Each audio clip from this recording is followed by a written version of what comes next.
Trevok, 50 of 100. Yep. Belmar, 38 of 91. Correct. Right. Jesus. Yeah, you're pretty far behind on the HP, Dave. It's like min roll every. Well, that doesn't really surprise me. So. Then you think about who it is. Like, oh yeah, okay. Yeah, like you basically min rolled your. There's Dave. Yep, that makes sense. Halfling luck doesn't count on a hit die. Nope. 1. Damn it! Last time on D&D and Alabama, the party found themselves back in the laboratory of the evil, or not so evil, or very evil, Dwarven alchemist, where a dark ritual was performed, imbuing Badger with the power to strike the shadow demon and banish it from the realm. Though they had their suspicions about the true motives of the alchemist, the party had no choice but to move on. They returned to the surface, where they found themselves back in what appeared to be a desolate and empty iron steps. The city was dark, perpetual edge of darkness overhead. The party in fear cast daylight and used it to navigate their way about, heading in the one place of safety they knew from before, the mom's shop. As they traveled, they discovered tripwires set up about the city, and were soon encountered what appeared to be a frightened and fleeing woman. It turned out this woman was in fact a vampire, and she launched into an attack. She wasn't unsupported, however, as a greater vampire seemed to be lurking in a nearby alleyway, and some kind of demonic fiend of a half-orc assaulted the party. What is going on in the city? Could they stop the shadow demon Kalgrath? Could they ever rescue their lost monk friend who had been absorbed by the swords? Was it even possible to rescue him? All this and more tonight on D&D and Alamar. Sure. So The theme song needs to kick in. Yeah, well, I don't have the right setup to go ahead and figure that all out. So give me a theme song and I'll try to work it out. You never even came up with a group name. I mean, what am I supposed to do? We're the Salty Scavengers. I don't know what the fuck you're talking about. I feel like it should just be like a really bad ripoff of like ESPN's theme song. Da-da-da, da-da-da. I mean, I was doing the Dragon Ball Z stuff before, but Chris. I actually have that in playlists now. I enjoy it. I got a warning before it came on. It was like, this might be considered inappropriate. I was like, what? I'm logged in. But they know you have children, so they're looking out for you. Alright. With the perpetual darkness overhead, the party made their way past a few more traps set up throughout the city. What the purpose was, no one could know. But Belmar did throw out one theory, if he recalls it. A theory about what? About the traps. Oh yeah, that they were set for the to get rid of the vampires by the Nax. Mm-hmm.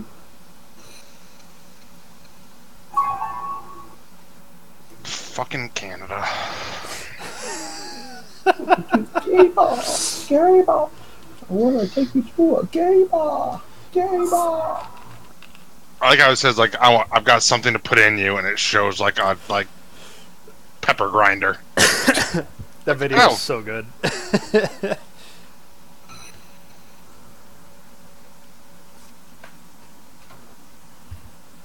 I love the blatant Richard Gere reference.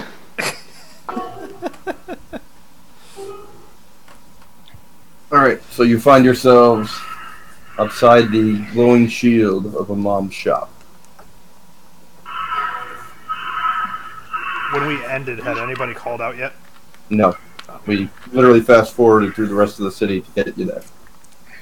Because we need to rest. Yeah. Is anybody still up in there? Any living? You hear no response. I walk through the shield. That's right, it was a wisdom save last time, wasn't it? Go ahead. Yep.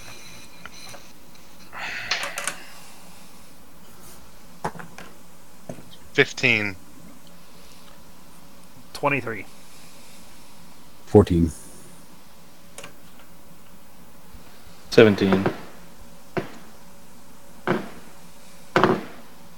Wait, none won. Dave, that's you if you didn't pick up on that. You're muted. 21. Ah, there it is. As the party walks into the shield, both Belmar and Badger find themselves suddenly facing the opposite direction, facing their companions as they're walking contrary positions. I will attempt to Try again. catch them to assist. Okay. As soon as you make contact, please give me another wisdom save at disadvantage. Just let me... Oh, me? Both of you. Yeah, just let me do it. I don't need... Fuck.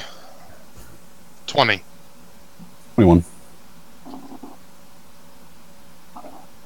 And trade up.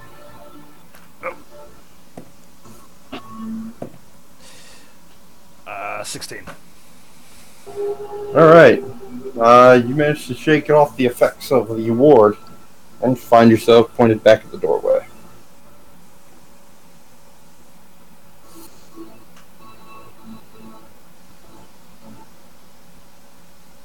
I'm gonna go knock. I was going to say, the next step is knocking. Someone.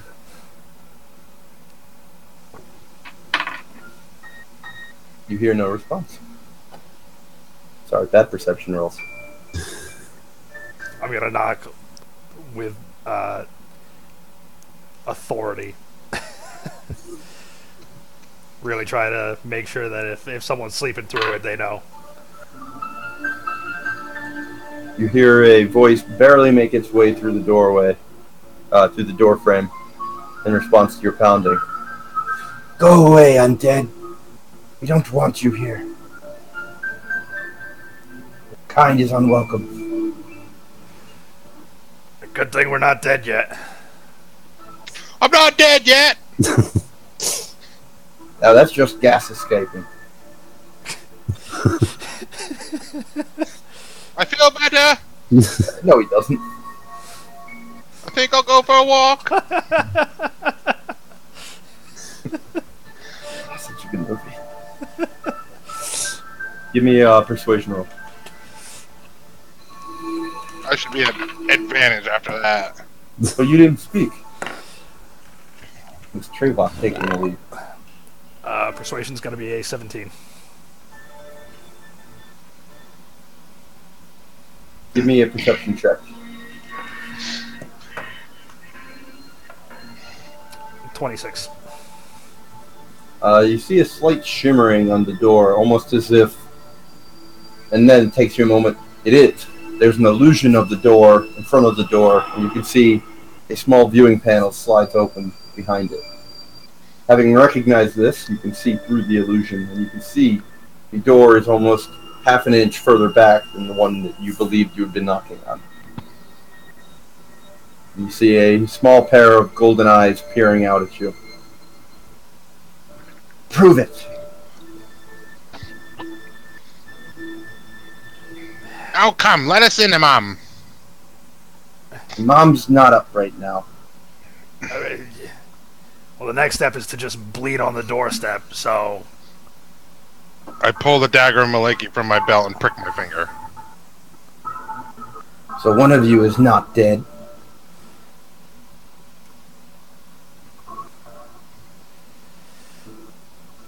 I'm going to make a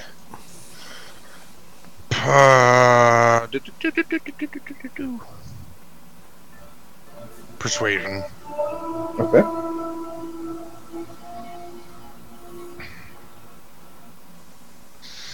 I am a druid of Malaki, and I will bring forth my focus. I would certainly not be traveling with the undead. Persuasion is a 16.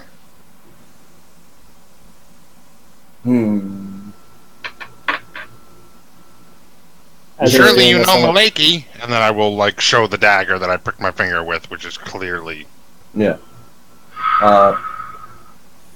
A small iron amulet in the shape of a sword suddenly appears through the doorway.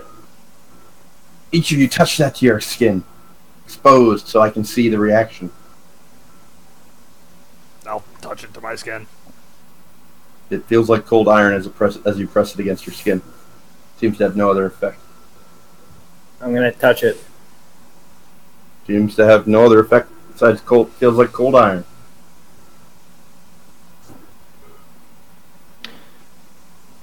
It's gonna Me freak next. out when Badger touches it. Who's next? Me.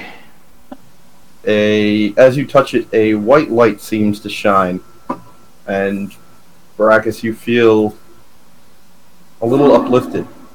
You're not quite sure, but you feel like as you're touching it, there's something holy about this. And it connects to your celestial side. Ooh, very nice.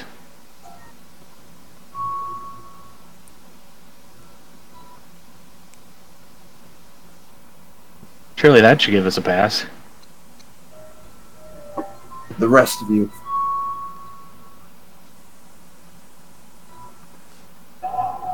I have to do it. She's waiting for you in Belmar. I just pricked my fucking. All right, fine. I grabbed the fucking dagger. As far as you can tell, she's saying, yeah. Mike's not volunteering any fucking response here. Belmar just stares stolidly at the door. So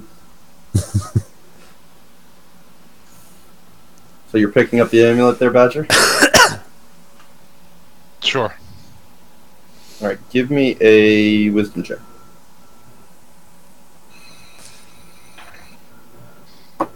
$19.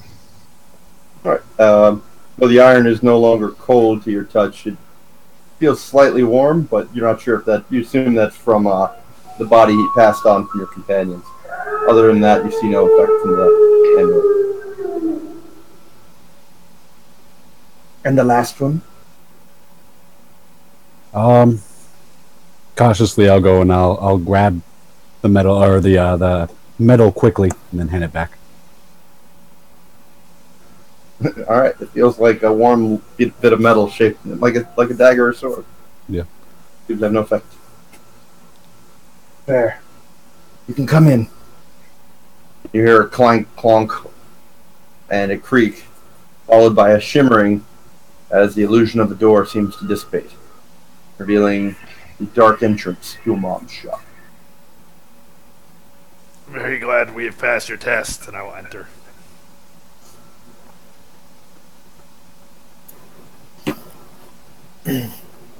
I enter and say, "So what's the latest with the city?" Keep your voice down. People are sleeping. Says a bundled figure. Can't see much of their features outside of brown cloth wound about, obscuring all but a set of golden eyes. The figure stands maybe 5'2", or perhaps that could just be the large boots you can see poking out from beneath the robe.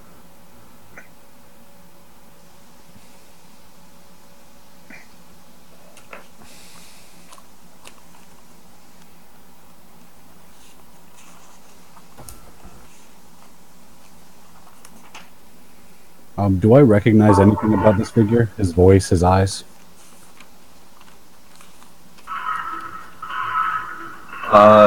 Give me a perception check.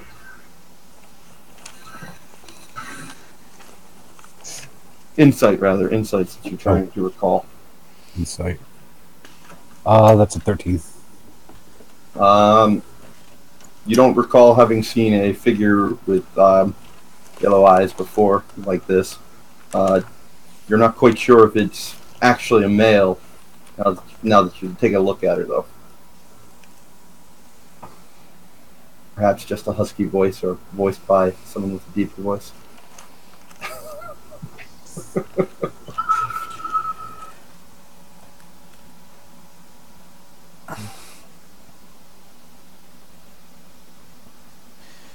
You said Imam was resting? He's weakened, barely keeping the wards up. It's been so long. Who are you, and how did you know to come here?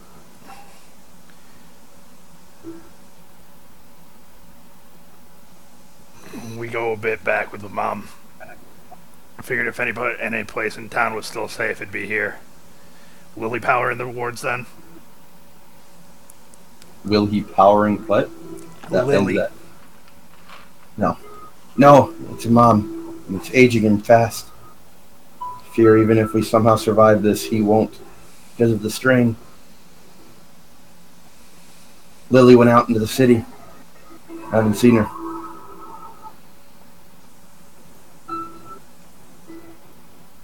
What was she looking for? Survivors. The Nax said there were people out there.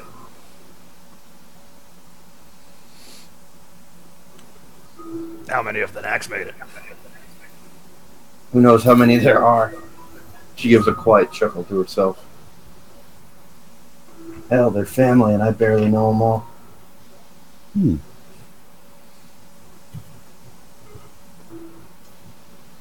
Now, what do you need?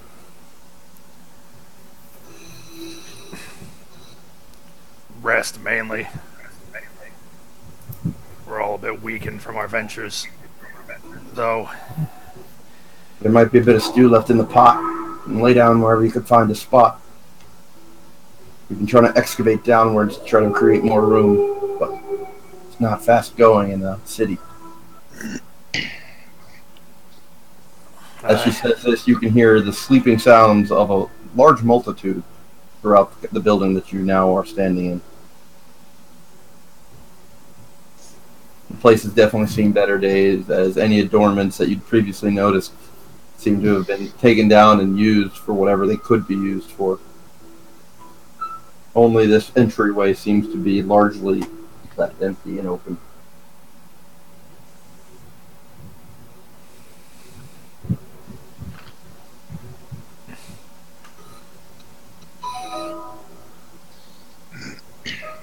I thank you for the info. Are you planning on venturing back out? Shortly. As I said, we need rest. We're all a bit tuckered and injured as of now, but The city guard barracks is said to have held out through the fight. You're looking for another place to go. They may have more beds. They may have a plan if the guard made it there.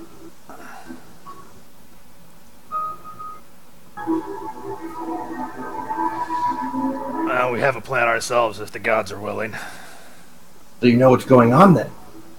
You can note a sudden spark of hope and interest in the eyes.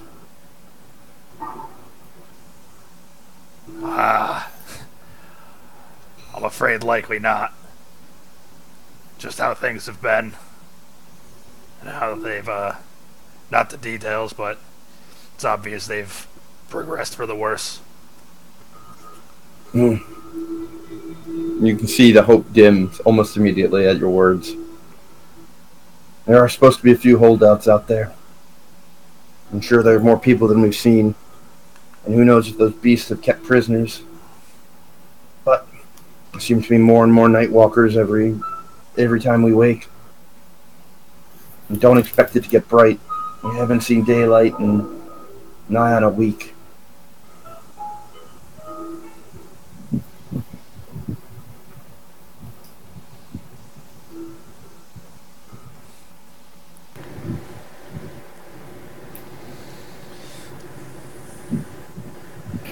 Well, as I said, I appreciate the information. You haven't been on yet? Wait a minute, I hit on somebody? When? Wasn't there like a gnomish girl that was healing people? Are you talking about Lily I thought Tightfingers? Yeah, that was Lily Yeah. Tightfinger. She's not there. I thought she had golden eyes for whatever reason.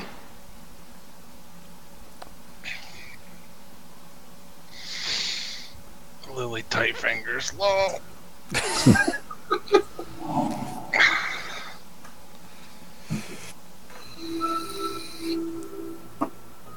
Alright, so what do you do? I will nod and make my way past to out of the entryway at the very least. The initial chamber. I'll take a peek around there. Almost immediately, you find yourself almost stepping on somebody. You don't know what the building capacity would normally be, but there are people literally sleeping almost everywhere. And you can hear snoring sounds coming from the connected rooms. You guesstimate 50, 100 maybe. And you remember she said they were excavating downward, so you imagine the basement's filled as well.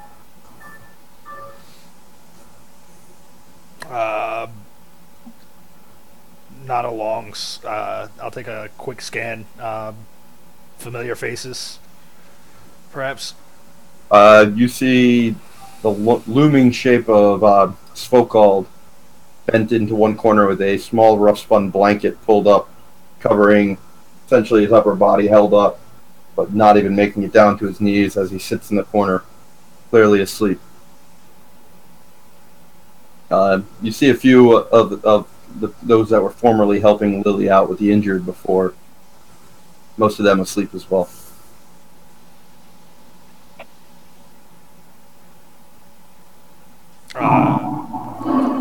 Was it this room that they were powering the wards in, or was that a separate room? That was a side room. You do see the door to that is closed.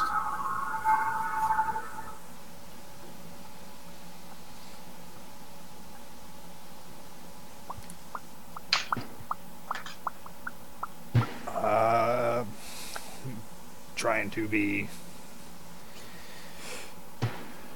a bit ginger about it, I will try to make my way. Well, how big is the entry that we just came in? It's like maybe a 5 by 10. And you were crowded in there with her. I will try to take care to not step on anyone as best I can, and try to make my way towards any not directly on someone kind of open space. Alright, give me an acrobatics check.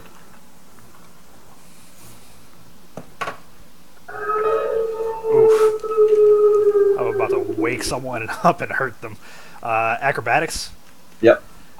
7. Alright, you managed to tiptoe, bounce, jump from spot to spot, and get to an open enough space for you to lay down or curl up in at least. Not lay down properly, but... Right.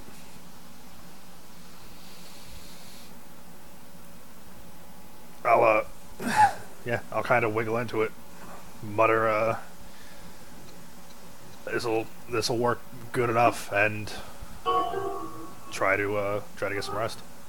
Alright, anybody else? I am going to investigate to see if I see anyone gravely injured. 15. You see a few people clearly with some healing wounds and some with small injuries. Though nobody seems to be grievously hurt, and everyone seems to be sleeping.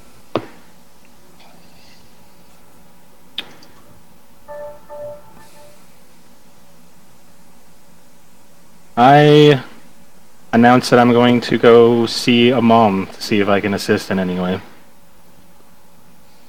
And start making my way towards the door. Give me an acrobatics. I'm gonna go. Psst. He said he's sleeping. thought he wasn't sleeping because he was focusing on keeping the spell up. Did I misunderstand that? You heard resting. That's what you heard. And you also heard he was the only one keeping the wards up. And that it was aging him rapidly. That's all you know. Ignore Dave. We do better when we ignore him. Alright, I make my way to the door. 17. Alright, you nimbly bounce through the room like a fairy in the forest. No problem. I attempt to open the door quietly and peer in. Alright. As you slide the door open, you're met with almost a wall of arcane energy coursing through the room. In the center of the room, you see a figure of a man, bent with age, white hairs and wisps of hairs on his head, and his head drooping down on his shoulders. Even as you watch, you can see strands of hair falling from his scalp.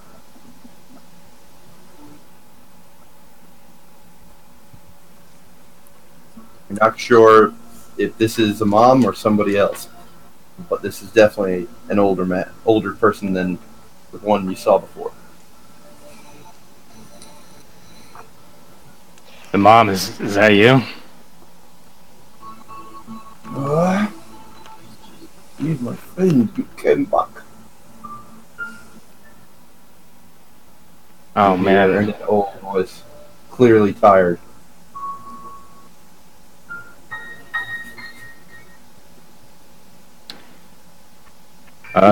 He does not turn to face you nor move from his meditative pose, though you see his head raise a little bit as the words are uttered.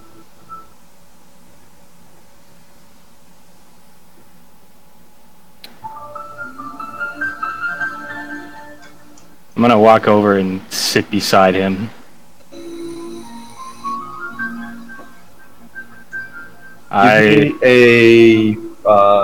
Give me a wisdom check.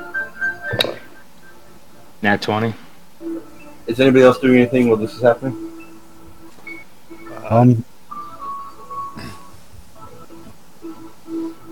I'll join them. Alright, you're heading over to the door? Yeah. Give me an acrobatics check. Erfer Belmar. I'm gonna look for a spot to sleep. Alright, give me an acrobatics check. And I'm checking out the food situation. She mentions stew, and I want to see what other rations they have available. Give me an acrobatics check to get to the makeshift kitchen. 21. Also, at the mention of her saying that they were kind of in dire need of food, I am going to unload my 25 pounds of dried vegetables, dried fruit, and dried meat. You're doing that first before you go to the door? Yep, I'm going to do that first. I'm going to say, Okay. I hope any of this will help. We certainly don't need it as much as you do. Erfer, what was your check? 21. Right, you find a place to sleep and duck into it, no problem. Your smaller stature affording you a much more comfortable place than that tray pot. Belmar, you and Badger managed to make your way over to the food stuff to find that there is definitely not much there. There is a stew set to a slight simmer. You can see that, well, this once might have been a hearty stew. They've clearly been adding more water than other ingredients and adding what little they have over time. And you can see the stockpile of food is decreased dramatically, though it's supplemented greatly by Badger's addition. Baracus, as you sit down next to this figure who you believe to be a rapidly aged imam, you feel an almost psychic tugging at your magical energy. It is good to see you, my friend. Imam says, turning his eyes to show clearly cataract and partially blinded eyes in your direction.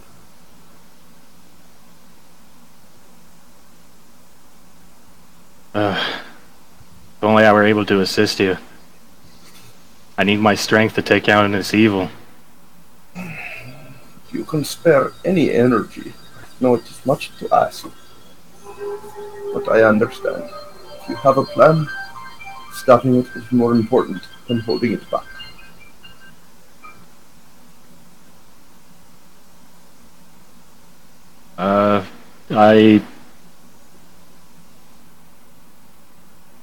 I will attempt to commune with Paylor to see if he can spare any of his strength. Is it alright if I touch you and enter prayer? You see a slight bear smile, or twitch of the lip almost, and his head bows back down into his meditative pose. I take a knee, begin prayer to Paylor, grabbing his bicep, I guess. Even under your fingertips, you can feel the frailty that has become of your friend. You can feel the skin sagging under your touch. Whatever muscle was there seems to be mostly drained. You can tell that Imam is literally putting everything into maintaining the wards. I grab my Paylor focus in my opposite hand and start pleading to lend him strength.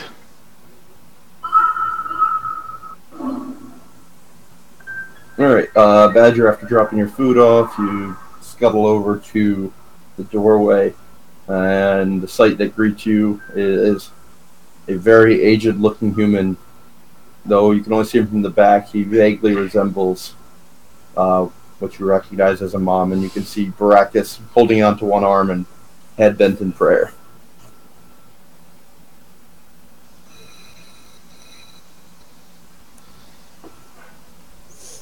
Even from just reaching the doorway, you can feel an almost psychic pressure emanating from the room. Without hesitation, I'm going to enter the room, put my hand on whom I assume is Imam's shoulder, and begin prayer as well to Maliki. Alright, the frailty, as you touch him, it's almost as if you're touching a skeleton with a thin sheet of leather over it, is how the flesh feels. Belmar, what are you doing? I too will enter the room with Imam. Alright, you as well are greeted with a almost psychic pressure as you enter the room, and you see your two friends kneeling on either side of an aged human figure sat in a meditative pose. And you can see both your companions are praying. As you watch, you can see a strand of hair fall from the head of the human figure in between them.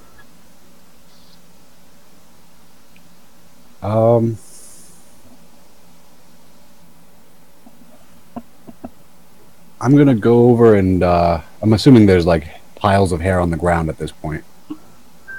There are strands of hair. You can see in different spots darker hair, and as you move closer, you can see the hair has lightened white until it becomes completely white and wispy.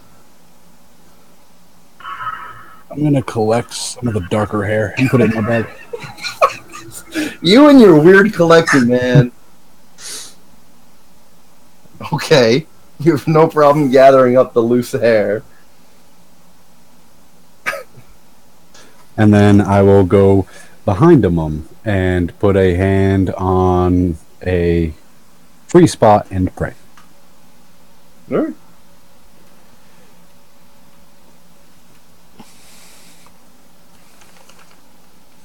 You all sit in prayer as Imam seems focused on something not in the room. You can only suppose it to be the wards. Spending 3 hours. I don't know if you want to spend more.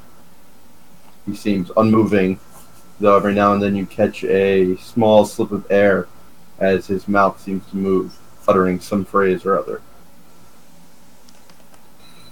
But we see no effect. I mean, you feel an arcane pressure in the air all about you. You see no effect from your prayer, if that's what you're asking.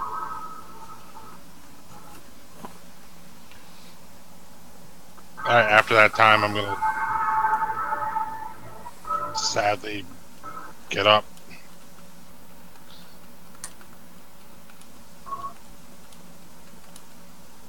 As you get up, give me a wisdom check. 21. Almost right before you pull your hand away, you can feel an almost psychic tugging at your source of energy.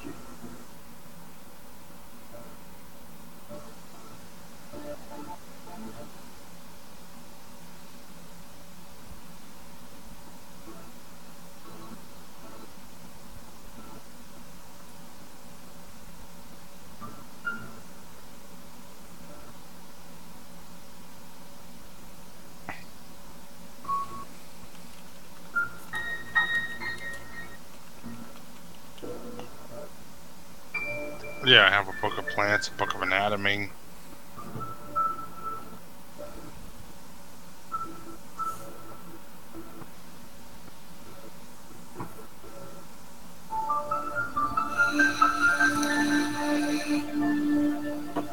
Belmar, give me a wisdom check.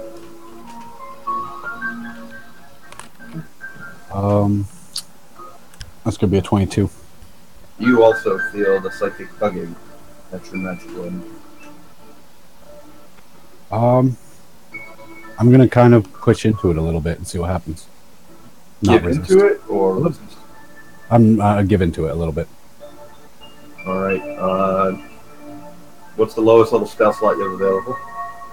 Lowest level available. 1. You feel it as that energy is drained from you. You lose that spell slot right now. And give me a wisdom check.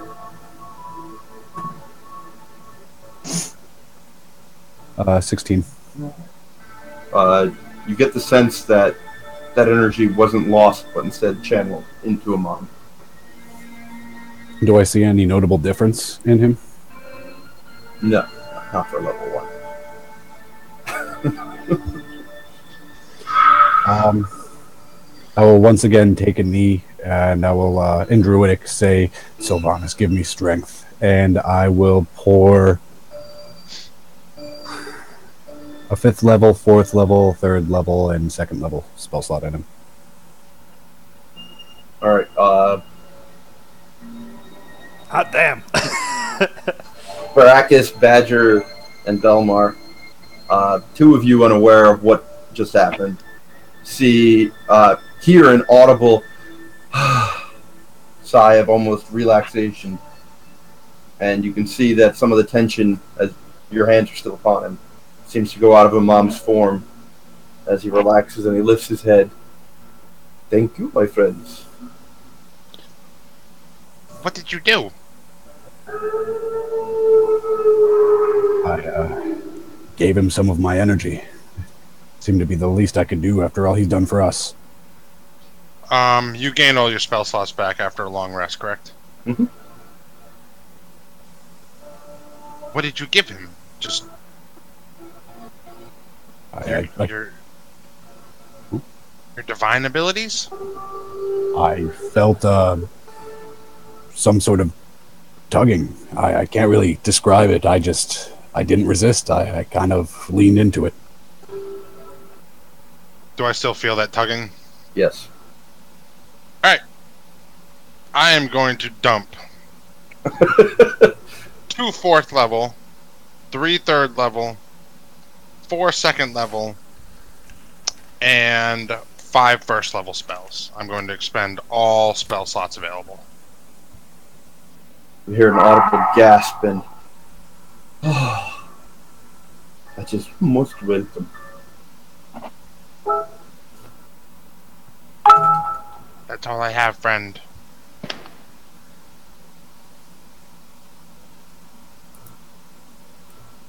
Alright, I'm gonna follow suit.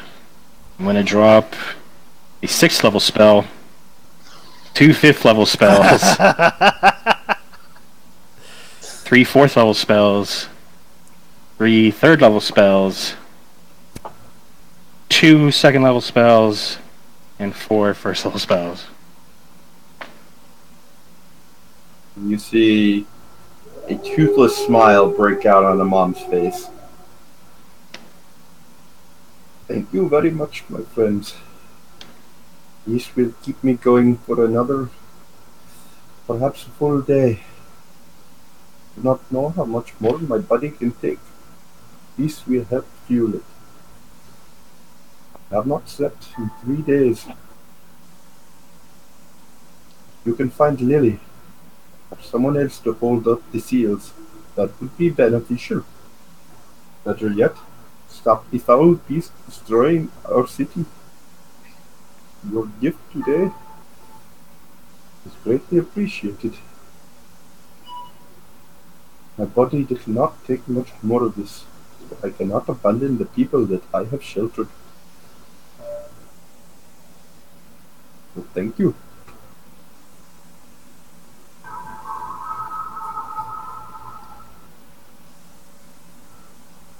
If we can rest here. Ah, rest would be nice. Yes. Sleep where you may, but I fear if you sleep in this room, your dreams will be troubled. That is what the others have said.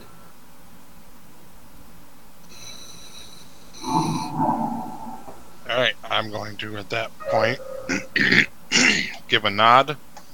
I'm going to leave the room. I'm going to find a spot that I can curl up in and take a long rest. Alright, you made an acrobatics check.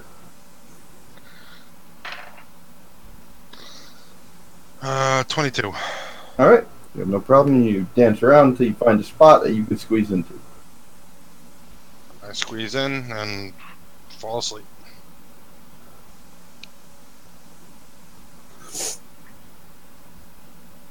Bella, Caracas.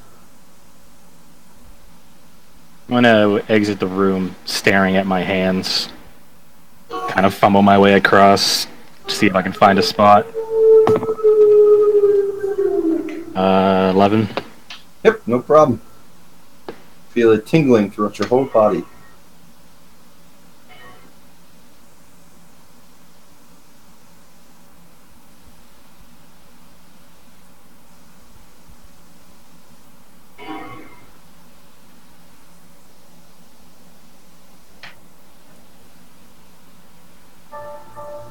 Your turn, Mike. All right, I didn't know if there was anything else you had. I'm going to exit the room, but when in the doorway, I'm going to kind of realize all these warm bodies, how uncomfortable that makes me. So I'm going to turn into a giant spider and climb the walls, try to find an empty corner in the ceiling to make some sort of hammock out of web that could support my natural form. Give me a sleight of hand check. It would be a used rope, but that's part of sleight of hand now. So. That's going to be a 15. All right, you construct a web hammock slung from the ceiling. You pull like a Charlotte's Web type of thing and be like, "Don't worry, I'm cool." Right in the web. Well, once I'm in it, I'm going to revert back to my regular form. That's what I figured, yeah. Okay, I thought you were gonna stay like this. But the auto transform after a bit, anyways. It's a good thing most people are asleep anyway. I feel like just watching a giant spider crawl across the ceiling in the middle of the night would be alarming. Pretty horrifying. Well, I mean, Probably if they just want to a bit sleep, they'd horrifying. watch him transform anyway, so at that point. Fair. Yeah, but still. Or if they woke up during it. First there's vampires, now this! Just start throwing trying their it. shoes at it. Not today, Satan!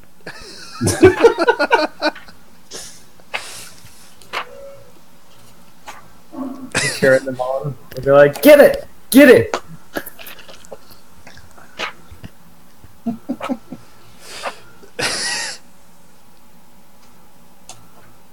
Alright. Some Your old sleep- refugee snaps and just starts trying to burn everything down. Everybody give me a wisdom save. Our dreams are haunted. Ooh, nat 20. Fuck my dreams! Your 17. dreams are not haunted. Your dreams are not haunted. 16.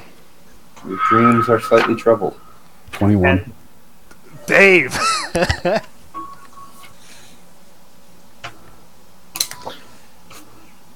Dave rolls a 2, runs out into the night screaming, and we never see him again.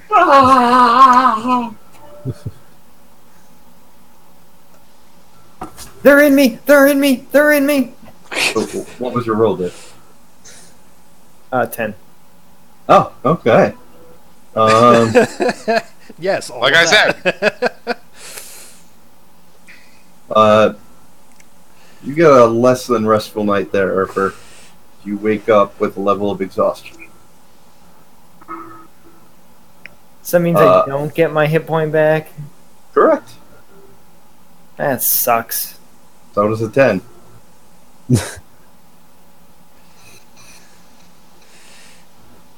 You weren't going to get a hit point back anyways. You wanted your constitution.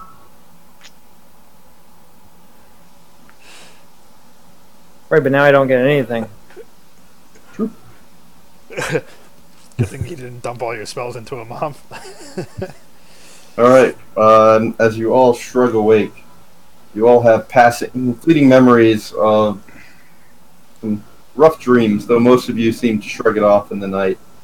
Erfer wakes up looking quite a bit more haggard and tired. Everyone give me a perception check. Oh, fucking Dave. 24. And Belmar, give me a wisdom check.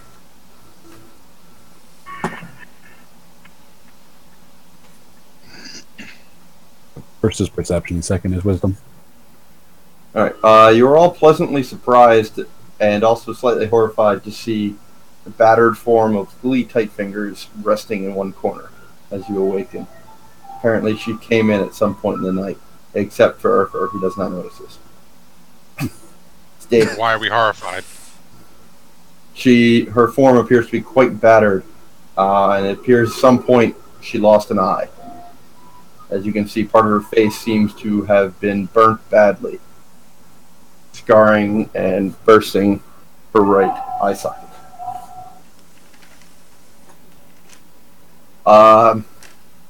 Belmar, you awaken with the sensation that at some point in the night you heard a voice whispering into your ear.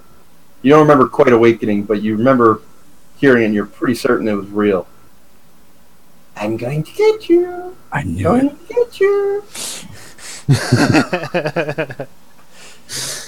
I'm going to move to Lily Tightfinger's position. And I'm going to cast Cure Light as a 3rd level spell available to me through... Shit, what was it? The War Pick? Or was the dagger? Oh, it was the dagger. Yep, it was the dagger. So I'm going to cast Cure Light as a 3rd level spell on her. Alright. Actually, can I roll?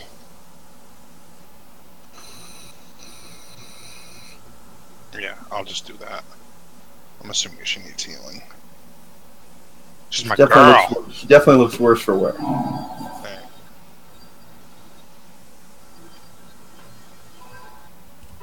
I just have to look up how many.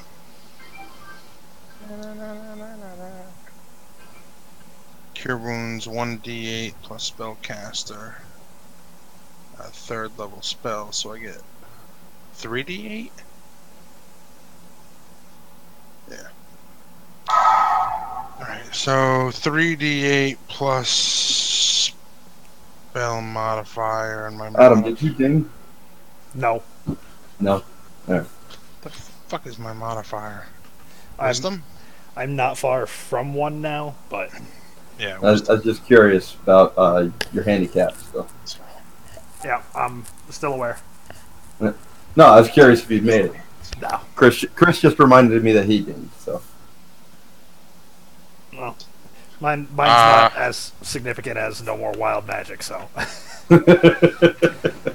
I place a hand on her and heal her for 31.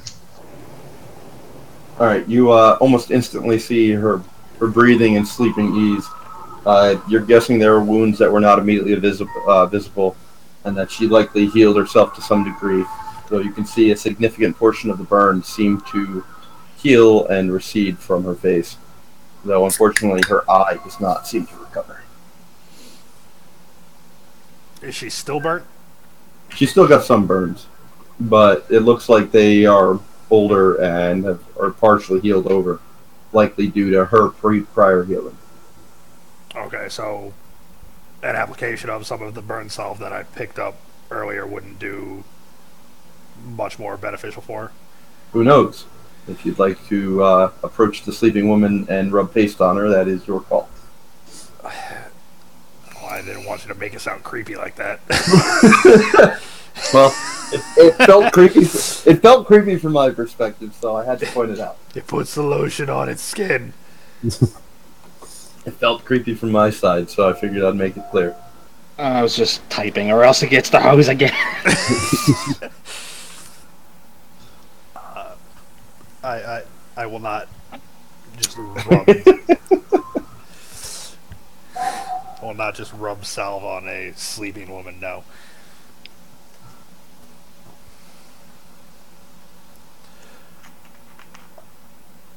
You see a number of figures sitting up and awake, moving about the room, and you catch sight of Svokald in the kitchen area, clearly making work on the pot, and you catch a fleeting glimpse of a small smile on his face as he discovers the pile of food left behind by the group.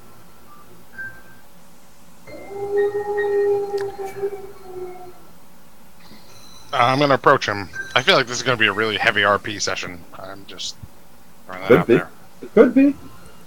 I'm going to approach Fokold. You guys could always just get up and leave, and it could turn not RP, and it's on you guys. Well, that's No, that's I know, That's but- a Dave move. Yeah. Dave's like, what do you mean? I'm already out the building. I'm going to approach Fokold. Ah, you're back. Good to see you, boys. Can I help? It's just a simple stew. It's the best way to serve this many. I don't know what more you can add. I brought the food. It's more than we could have asked for. Do you need salt? Salt is always useful, aye. Well, I might have what you're looking for. It's your lucky day. I feel like Dave just comes up and he's like... and he just has like vials of salt. Just trench coat lined with vials. He does the J.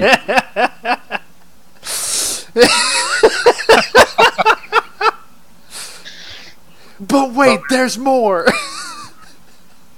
We got black salt, white salt, purple salt, green salt. No, You're gonna green salt's say- bad. I didn't say you didn't have it though. True, fair. All right. I'm gonna It take makes out all my, everybody trip out in the whole place. I'm gonna take out all my vials of salt and say, well, I haven't tested them all yet, but this one so far I don't think is for consumption. So I'm gonna put the green one back away and say, you can try any of the other ones. Oh, I know most of them. Excellent. This is some fine salt. Where did you come by it? That was that name of that town. Would you believe? Don't you give got away your steps? source. Don't give away your source. You're a salesman. You've got 500 pounds of this shit. It was off in the desert, very very far away. We actually got teleported back, and I was lucky enough to snag some. Desert? There's no desert round here. You must have gone very far. How we did. Certainly feels like it. So you boys going to deal with this problem? We're gonna try our best. God's willing. Good. We need some good news. Give these people some hope. So Let if yourselves be seen brandishing your weapons. If you could, talk loudly about plans of defeating it. They could use the hope. If you haven't seen a mom, he's in a rough state. Grateful Lily made it back. She's too exhausted to take over just yet. one night in this place has gotten me exhausted. I think it's the floor. It's more likely the energies. Mom can't keep them all out. There's something in the sky seeping into everywhere. People lose hope. You said you know most of these. Can you describe the ones you know for me? Give me an intelligence check, Dave.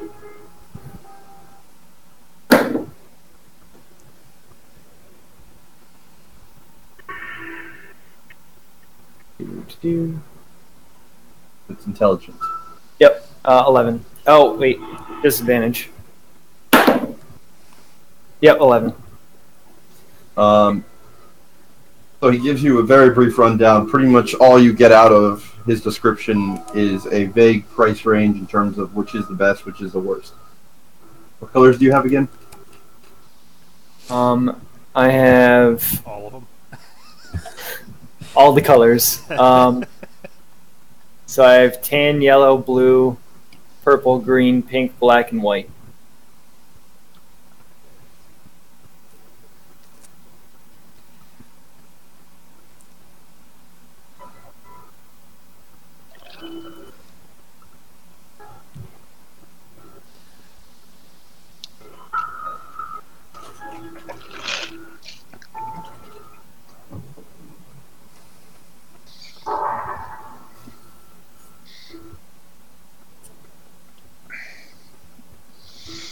Oh, sweet! I got pink salt in my cabinet.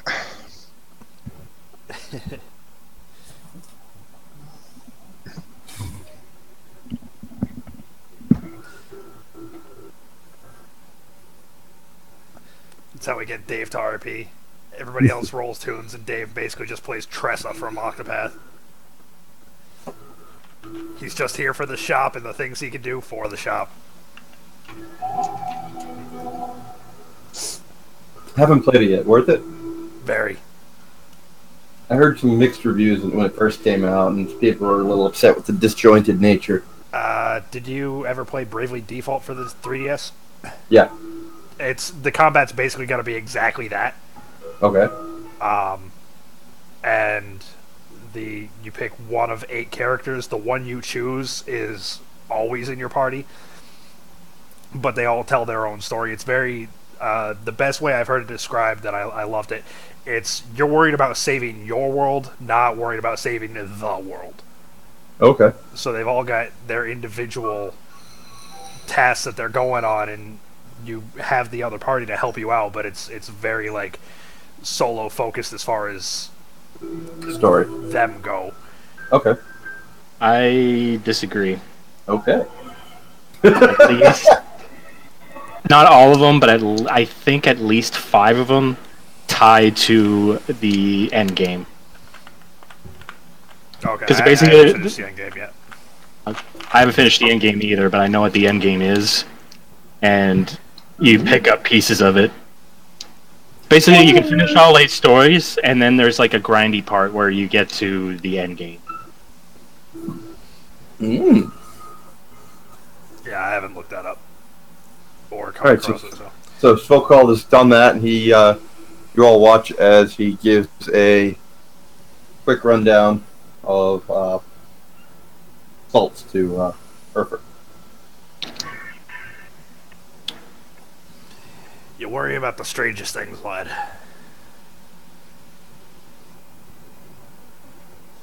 If I can help in any way, I'm trying to. Salt is just my latest venture. Yeah.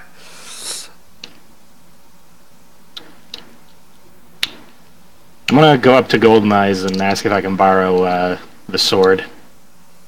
Or the amulet, rather.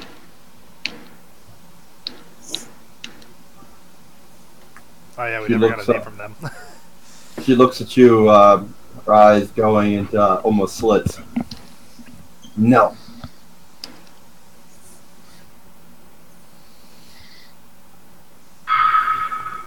I intend to use it to boost morale here. Why are you glowing? I take off my cowl. You note that your skin seems to be giving off this odd, almost golden-like shine. Even more so than normal.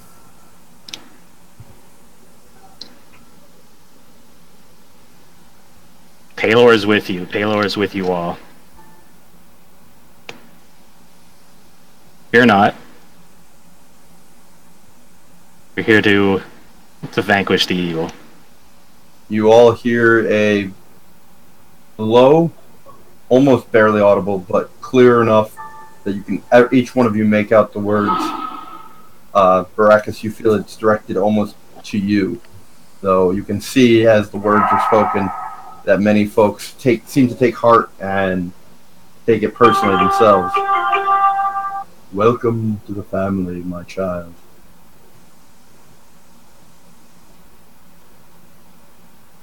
Who's that? Give me an insight check. 16. You recognize it as the voice of Paylor. What?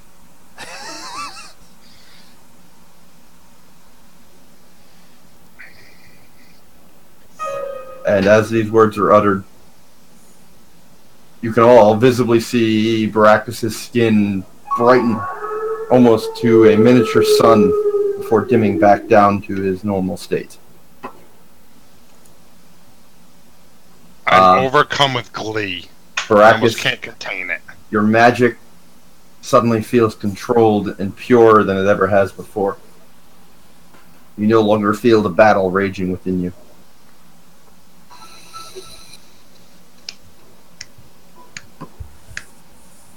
You did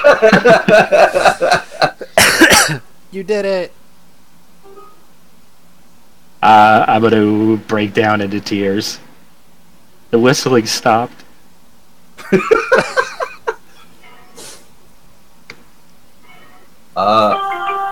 Don't worry, give me a perception check, disadvantage. 13. You catch out of the corner of your eye what looks to be a small shadow moving, but when you turn to look, you can't see anything.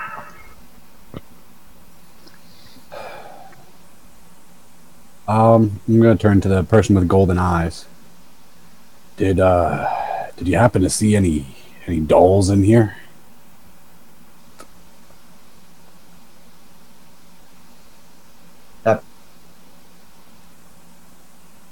Happen to see what? Oh, any dolls in here? Dolls? Just the one the children's have brought in.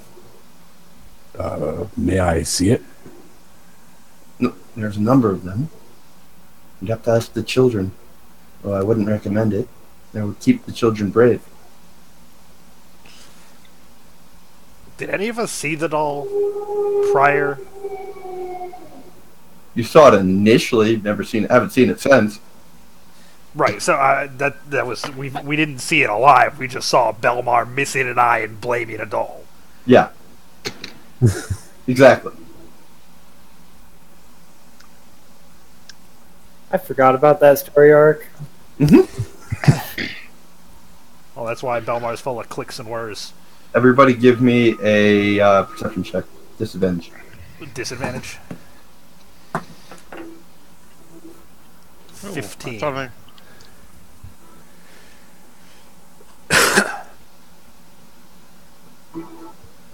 Is sound a part of this? Nope. Didn't your ear heal? I thought I made a note of that. Mm-mm. Yeah. No. I thought I healed that. Yeah, alright.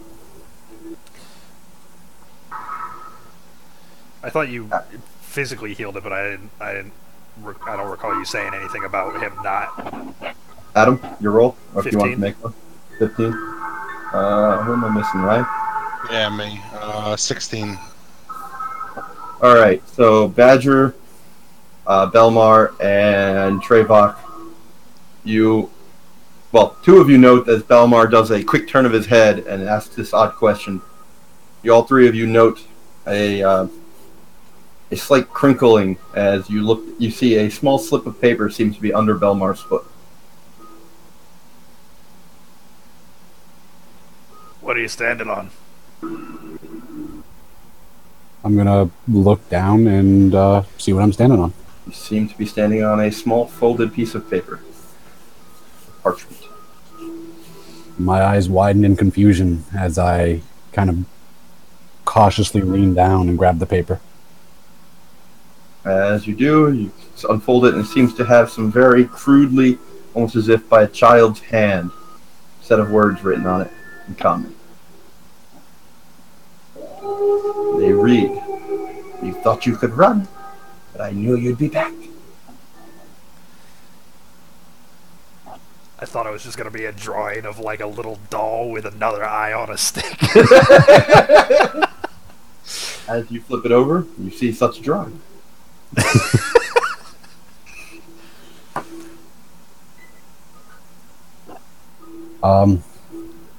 Holding my hand to my face, I kind of flip it over and show my companions. He found me. That's exactly what I've been Yes. thinking. That's time. exactly what I was going for. Yes. I was honestly hoping Mike had almost forgotten about it, or that he was literally just hoping I'd forgotten about it.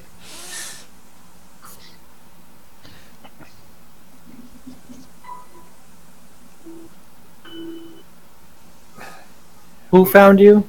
Who's back? Looking at Trevok, the one who took my eye, he's mocking me, and I'll hand him the piece of paper. I look over both sides. Just say, "Oh, right, the doll."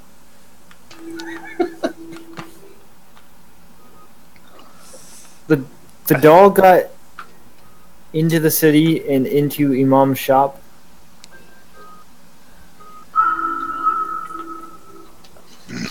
Well, it escaped his pack in the forest, so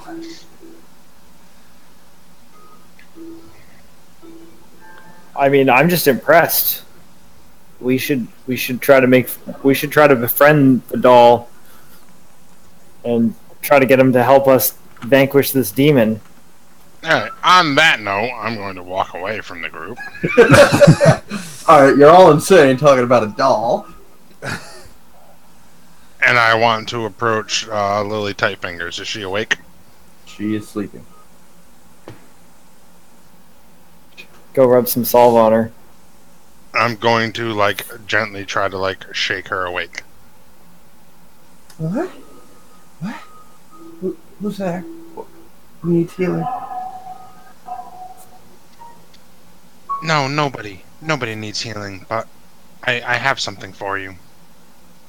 Her eyes flutter open. She's clearly exhausted. She looks up at you. What is it? I'm going to procure the 20 pounds of plants that I found in the hag's shed. I believe these are of medicinal quality, but I can't do anything with them. Could these help you? Medicinal or enough to kill someone? She reaches a hand up, touch her face gingerly. Do I have you to thank? Yes, these plants. I meant about my face. Oh yes, that too. You are a kind soul. Simply doing the work of Malaki. That is all. Many blessings. If you could just bring those to the kitchen and just tell Svokald not to cook with them. I will make some salves once I get a little more sleep.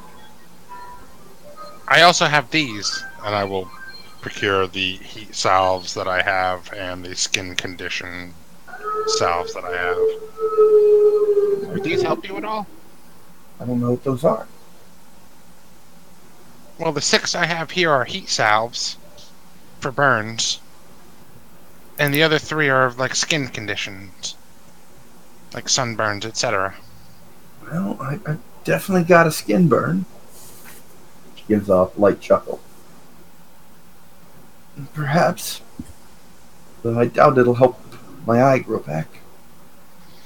No, but here, take these, and I'll like lay them down in front of you. Go back to sleep. I'm sorry. I just had to ask the question. Are you venturing out? We are. Be careful. There's more than just vampires out there. We ran into a few. There I are, have faith. there are true monsters. They strike from above. Some of them. You see spider webs. Get out of the area. Good luck. I hope you defeat this beast. Many blessings go with you and yours. And you as well, Lily. Come see me when you're done. We have much to discuss. I will then go into the kitchen where Spellcalled is, drop off the 20 pounds of plants, and say, Lily believes that these can be used to heal. Don't cook them. He gives a firm nod to make sure of it. Unfortunately, that's all I have. And then my eyes kind of flash with excitement. Oh, I forgot. Something I learned along the way. And I'm going to produce my, how many pounds was it? Hold on, let me find it. 33 pounds. Oh, Salted meat that I had cured. I forgot! Haha! And I pull it out. you are a man of miracles, that is for sure, my gnomish friend.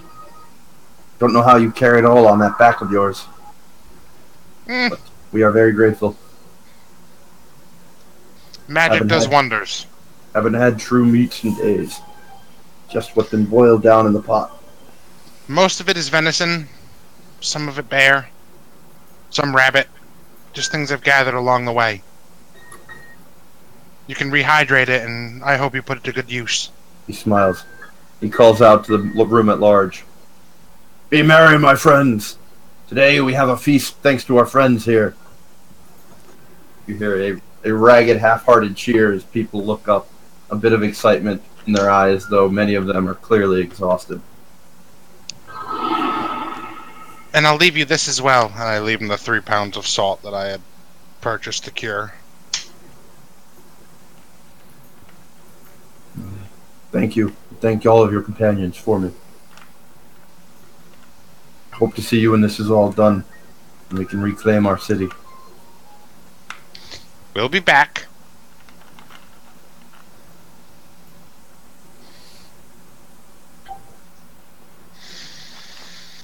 Badger, All right.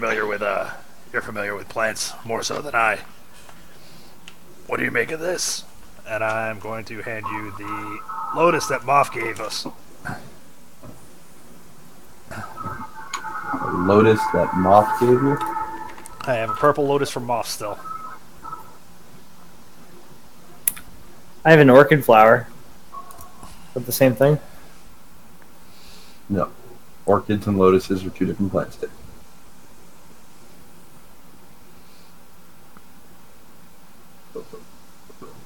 Find my notes.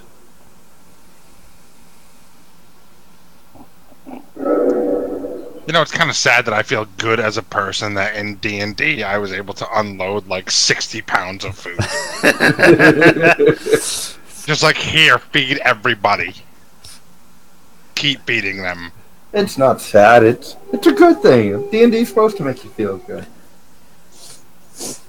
Normally it's for killing monsters, but hey, doing good things is good too.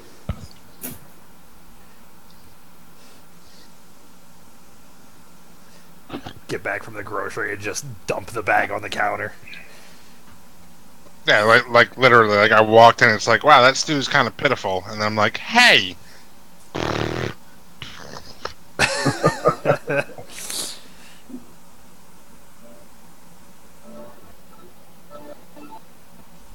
Alright, so he's been over there dealing with that. You guys were all still talking to Belmar about his doll companion. Well, no, I approached Badger about the purple lotus. Him and his doll, I'm going to hand him back the note and just... nobody cares about your Chucky, Belmar.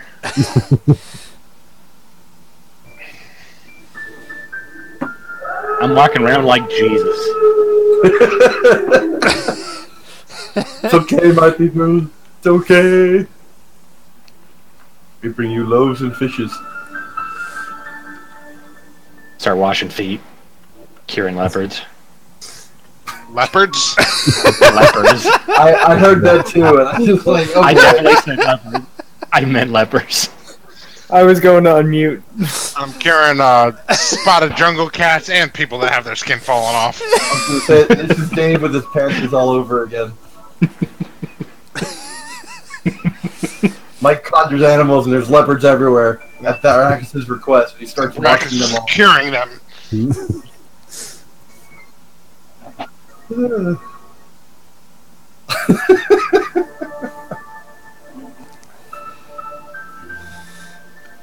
Golden-eyed figure looks up at all of you as presumably you regather. Oh, sorry, you want to talk to your Lotus? Never mind. I'll let you continue with that first. So I've been reading the book. Do I know what it is? Do you want me to make an insight? Sure. Give me a Nature. Knowledge nature, yeah. Because I've been reading the book, you want advantage, Sure, disadvantage? you can have advantage. Alright. Christ. So, 13? You remember reading about it. You're familiar with it. You're pretty sure. Can't really recall. You're trying to remember. You do a quick flip. You can't find the page again. But you remember it can be used to create some kind of salve or potion. You're not sure. I believe it can create some sort of salve or potion. I would simply bring it to Give me a wisdom check real quick with advantage. Thank Christ. There we go. 22. As you're speaking, a sudden burst of insight comes to you as you remember why you took special note of this in your reading, and that in its raw form, contact with it may be poisonous. Is he holding it? Yep. In its raw form? Yep. Alright, so I'm going to immediately pull out my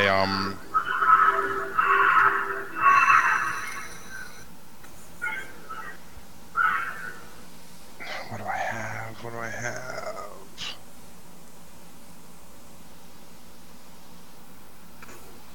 I'm gonna pull out one of my sacks and basically sweep it up off your hands and tie it around the sack. Or tie the sack up with it inside of it. Okay. It's poisonous in its raw form. I remember that now. And then kind of holding the sack out, I'll bring it over. Can I make a knowledge nature to see if any spores or anything have rubbed off on his hands? Not that you recall, no. Okay. And then all you remembered was that it was poisonous in its raw form. In contact. Okay. I will pull out an antidote because I have 5 of them, and I will hand one to Trevok. You might need this. It's poisonous in its raw form. I would just quaff it now, just to simply nip it in the bud. Ha! No pun intended. Raw form tonight, Ryan. Raw form. I will, over the course of all these actions, cock an eyebrow as you sweep it up, looks slightly alarmed when you say it's poisonous, and then just nod and down the antidote with my, I guess, good hand at the moment.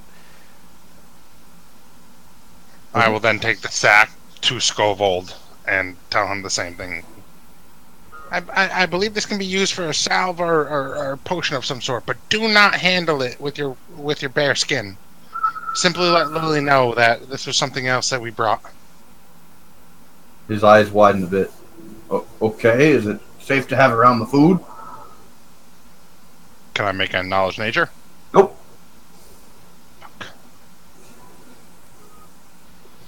I just simply know that it's poisonous in its raw form when exposed to like bear skin. So perhaps put it in a corner, keep it away.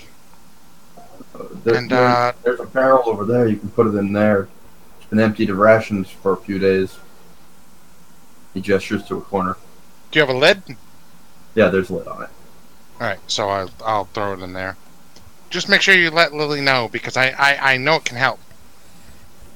Will do. Did I overhear this whole conversation? The poison Yep. is not. Yeah, as everybody walked away from you talking about the doll, yes.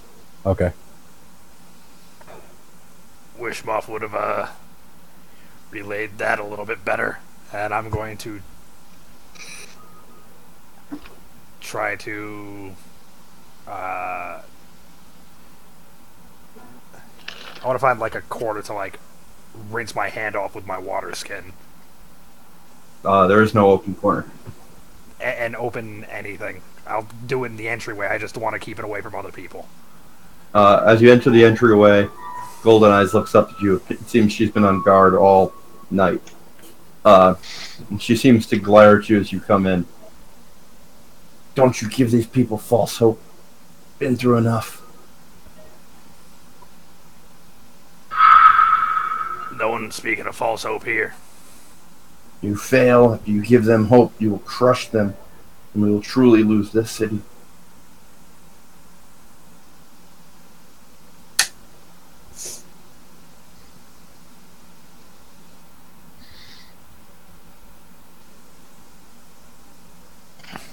Guess we better not fail then.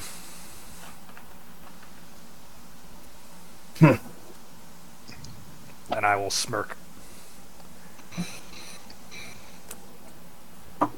Don't like your bravado, dwarf. It reeks of false confidence. I'm a dwarf and I'm old. Bravado's about the only thing I got left. On that, we agree.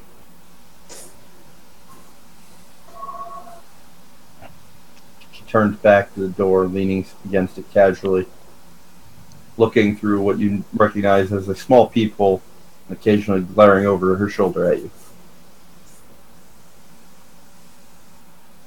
Alright, let's rally the troops and do this shit. Erfer, Brachus, anything else? Elmar, anything else while you're in there? Can I get some heals? Just saying that aloud? No.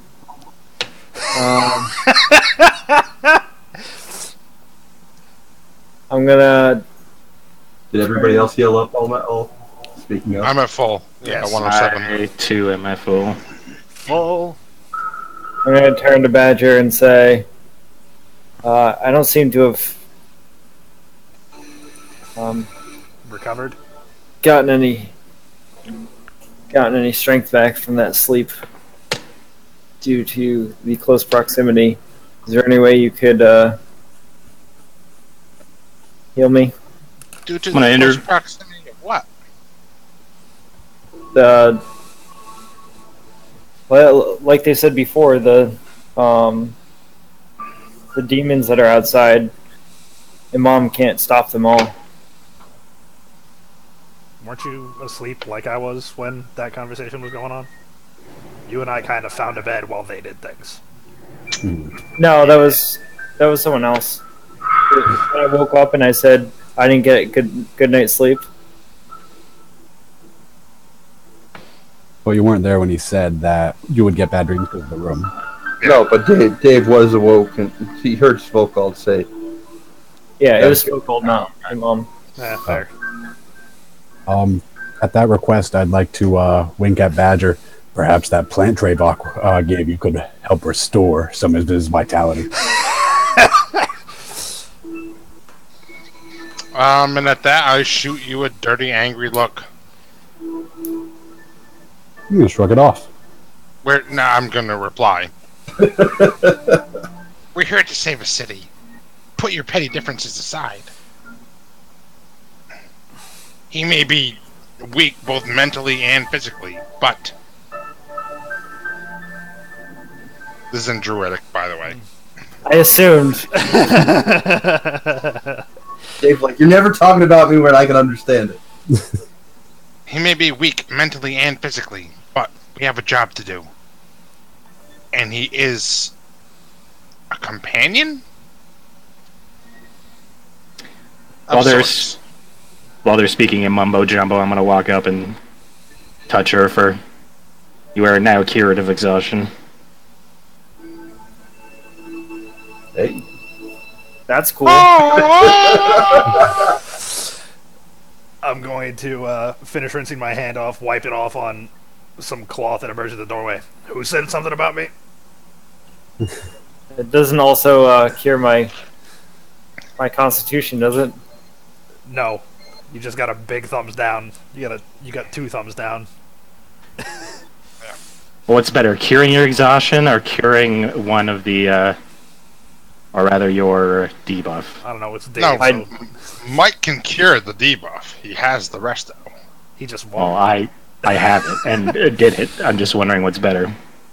But I'm saying the two of you in tandem can do it. It's just a matter of I need to RP with Mike so that we can fucking get to that. I do have a reply for you, by the way, but I don't want to interrupt anyone else's flow. Exhaustion is disability on ability checks or disadvantage. Dave, I don't need a breakdown. Just tell me which one is better to cure, and I'm gonna cure it. Oh, Constitution. All right, I cure Constitution. Still don't get the hit points back. So lesser resto can now, right? Lesser resto cures exhaustion. You'd have to check the spell description. Erfer, though your injuries do not heal, you suddenly feel as if you have a greater well of strength from which to pull from, or to be healed from.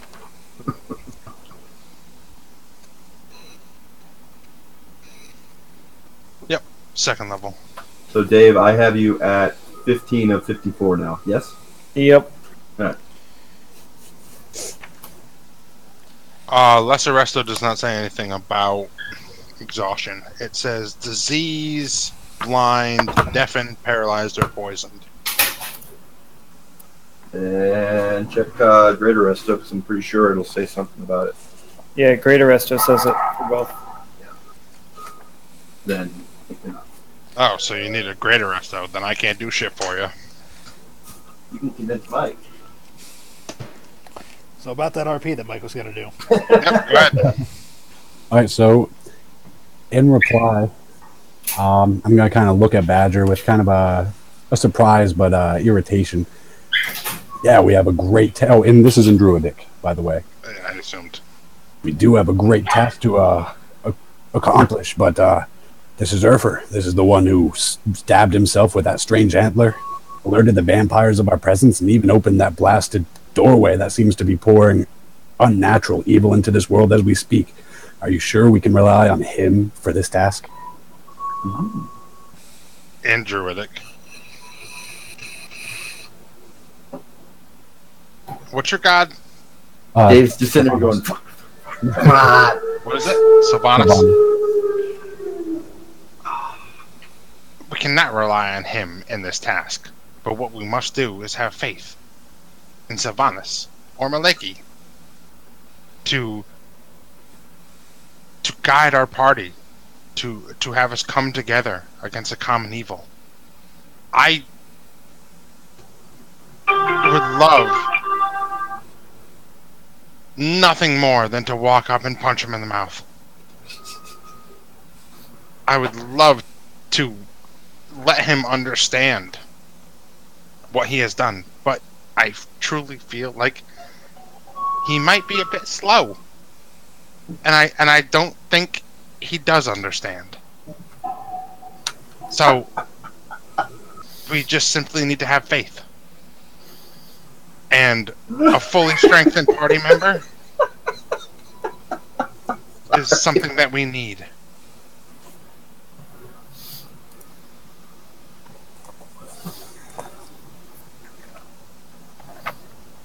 I truly feel like he does not understand what he is doing.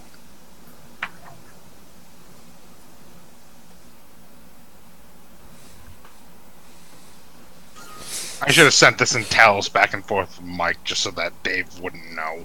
I misused one magic item. Yes, you took a black orb and buried it into a dead body and opened a fucking I portal. specifically said I didn't do that, but that's alright. Lawrence asked you 7 times what you were Yeah, doing. and I said no, I just hold it near it. It doesn't No, matter. I clarified if you pressed it into it, and you said I pressed And it you against said, it. yes, not I not pressed hard. it into the body. Not hard, but just gently. I was like, that's enough. If the DM double checks with you, triple checks with you, quadruple checks with you, and you still confirm, guess what, dude? You done fucked up.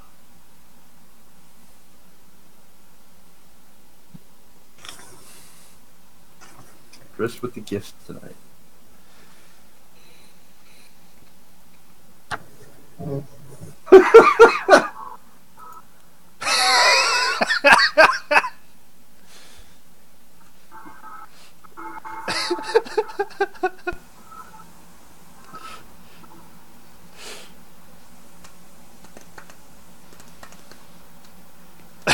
You're muted, bud. That's literally it. You don't go full retard.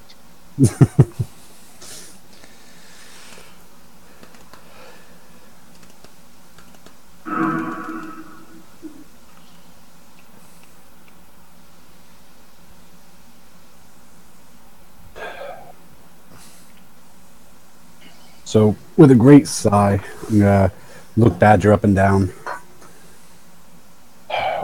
With all your sacrificing for this,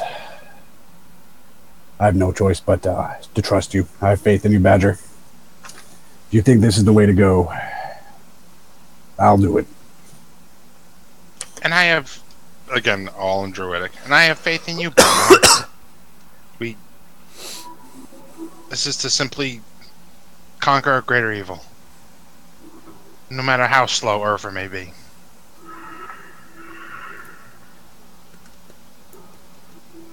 Trifling through my bag, I suppose you have any diamond dust in there. I laughed out loud. I'll be right back. I kind of just threw away 100 gold, Lawrence, for the record. Yep. I know. Yeah, everybody BRB. Mike, you should just throw away 100 gold and say you use your spell component pouch. That's what I do on big spells like that. So, kind of slouching and kind of resistant like a child when he has to do a chore, I'm going to approach Erfer. As you step forward towards Erfer, you suddenly feel a set of sharp pains in your right foot. God damn it, is it going to disappear on me? As you look down, you realize you stepped on caltrops. Oh, okay. A small set of caltrops. 2 points of damage, and movement speed is halved until healed. Are these like gingerbread man caltrops? They look like manufactured caltrops. Little push pins. From small little needles and threads that you'd guess would be lying around. Do I But get not twisted up and shaped like caltrops so they stick point up. Do I see him like stumble step? Yeah. You you alright there, Belmar? No, they clearly do not look like children's jumping jacks. They look like a set of twisted needles. With a grimace, I remove the caltrops from my foot and hold one up so we can see it clearly. This little bastard has an elf on it. Oh, this doll is so much fun. Can I see the makeshift caltrops? Yes. Does it? It looks. I assume it looks like a trap set for someone, kind of thing. Yeah. And as you look about, you can see that where Belmar was standing, there is a series in all directions of small caltrops like this. says more about, it would appear that you're not insane, and that you should watch your step. We should get this cleaned up. They don't need to affect anyone else here. I'm gonna kind of say, "Damn it, doll! There are others here. We have time to settle this later." And I'm gonna start picking them up.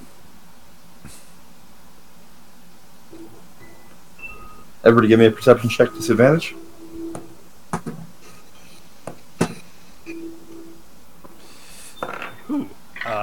Disadvantage is going to be a 24. The fuck? 19 out of 16.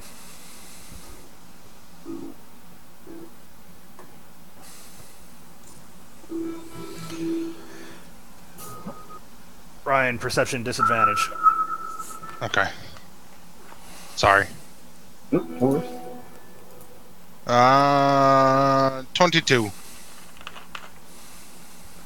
All right. I'm assuming Dave's going to fail it. So, Treyhawk and Badger, before you have time to shout a warning, you see a small doll-like figure holding what looks like a little tube leaning out from the kitchen area, firing, seeming to almost breathe into it somehow.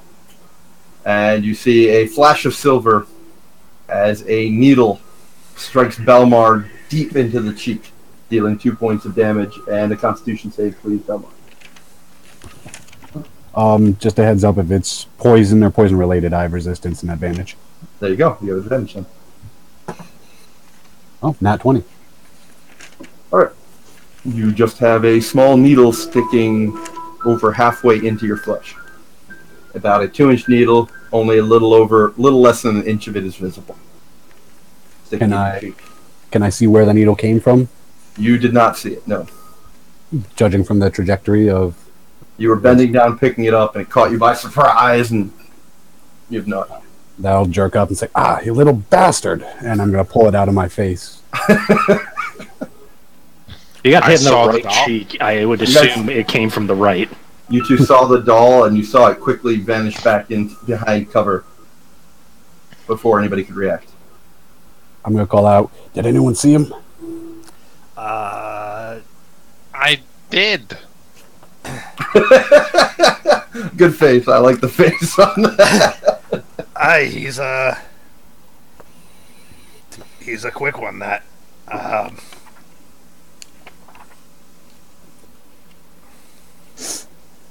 Doll? That doll? Is that what you were talking about before? That's him. Where'd the bastard go? In the kitchen. Hearing in the kitchen, Spokald pops his head out. What do you need? I'm going to approach Schofield with the drawing in hand. "Have you seen this doll?"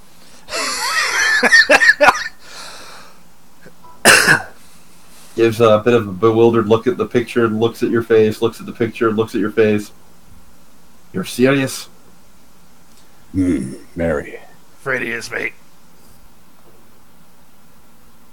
No. I can't say I've seen that particular doll. Though perhaps you should work on your drawing skills, friend. Keep an eye out for him. He's a crafty little bugger. I mean, the children have plenty of dolls, but I don't think they're wandering around. I'm going to once again kind of scan the room, and I'm going to hold up the little needle. "I'm keeping this, you little bastard." And I'm going to put it in my mouth. You note that many of the people nearby are giving you very weird looks.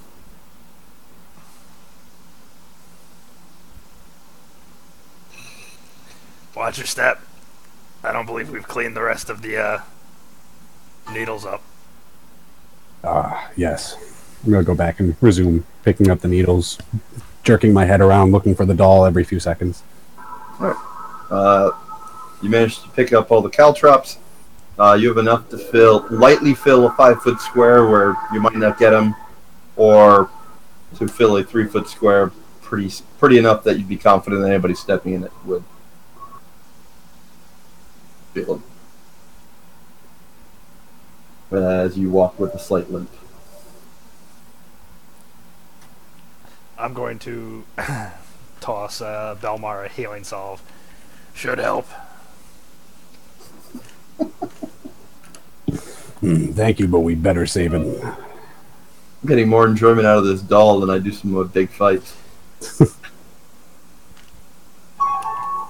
I don't recall the salve healing much, but it'll at least let you move speed again. Oh. Is my thought. Well, thank you, Trebok. And I will apply it to the appropriate regions. Alright, it heals you for 3 and your speed is recovered.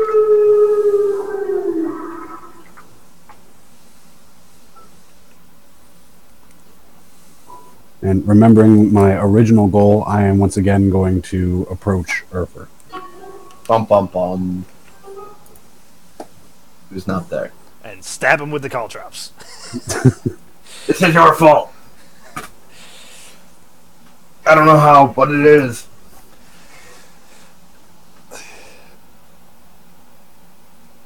So Russell Wilson needs to get Ryan like 20 points for him to beat me, and that's just kind of alarming.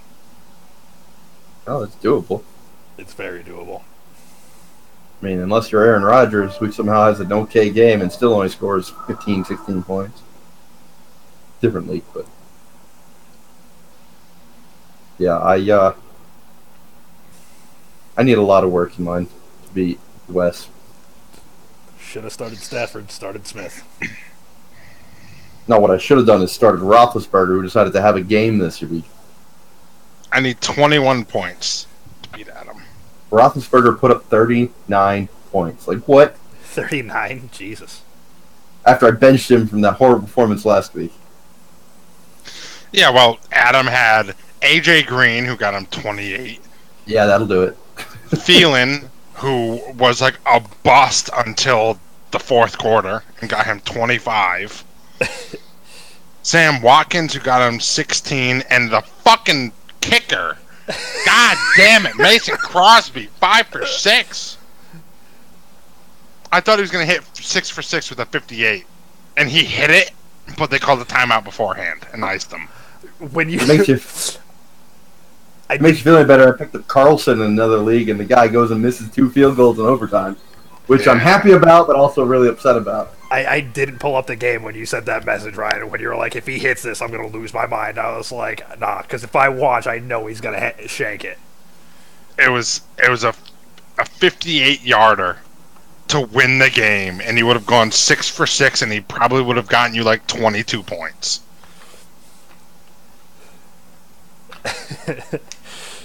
And I would have received just a gif of you smashing your phone on the ground.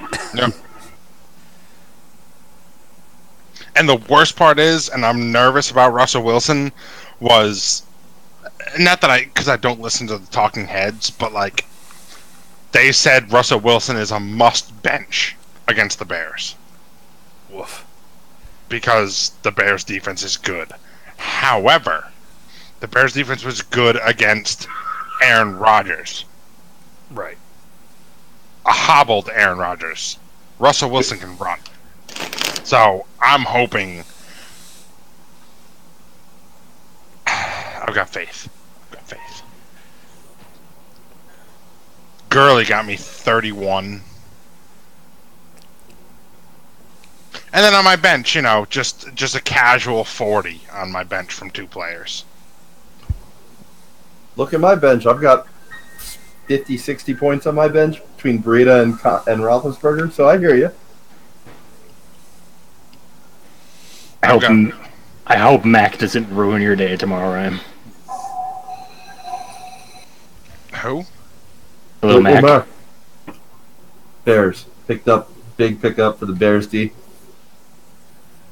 Oh, Khalil Mack? Yeah. I'm not. One of the best sackers in the game. I've got faith. Well, that's good for what's coming next. So what are we doing, guys? So, yeah, I'm approaching Erfer. Is Dave back? Finally. With a bit of a sneer, I look to him. I can restore you, but it's going to cost you 100 gold. And I'll hold out my hand.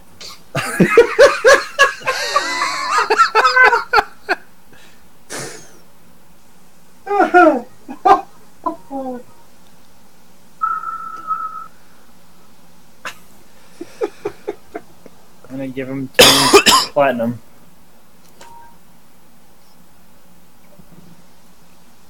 What does that convert to? 100 gold. All right, just want to make sure. And with a sigh and the roll of my eyes, I cast Greater Restoration on him.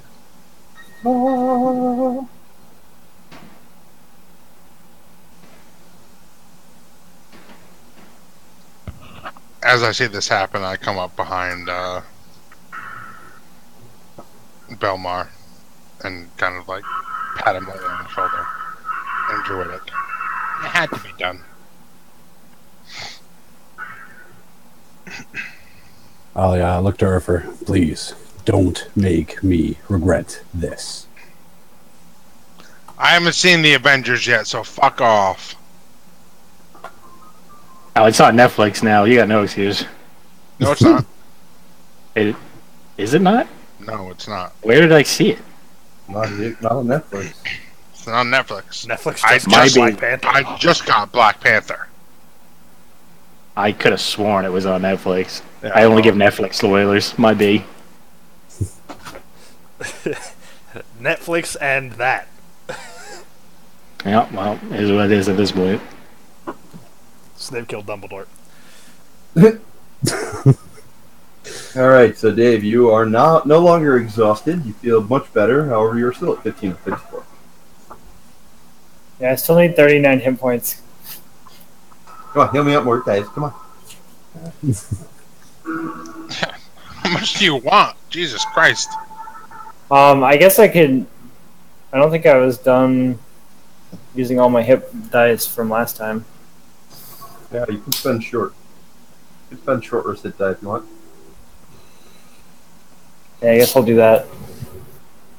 But it's counted against the total from before, and they haven't been restored. So, Which, yeah, I don't know what the total was. well, that's helpful. When was the last time we rested? 5 minutes ago? Jesus Christ. That doesn't count for you. Before we saw the dwarf, then. Yeah, it was probably in the pyramid before the fight. Yeah, which we haven't. No, there was a short rest after the fight in the pyramid while we were waiting for the dwarf. Might have even been a long rest, but there was definitely a rest. We got knocked the fuck out. Yeah, remember, Chris? Yeah, we were gonna rest, but then they gassed us because the unpleasantness. It was Dreidel, dreidel, dreidel, they make it out of clay. It was a forced rest. Yeah, so I don't think I actually gained any back from that, so I think I have full. Okay. Lawrence is like, I didn't kill you. Now make sure you don't die. Well, no, because we had. Spend your hit die. Alright. 1, 1, 1, 1, 1, 1, 1. Guys, I And, need 30 hit points still.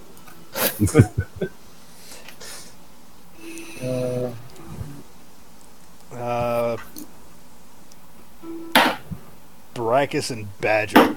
I'm giving you each a vial. You don't know what it is, but you get a vial. No, it's a potion of mana. Should let's see if I can word this correctly.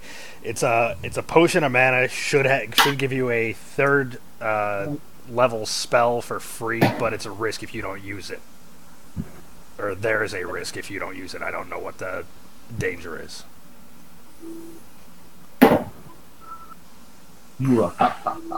I investigate the vial to see if I recognize its source.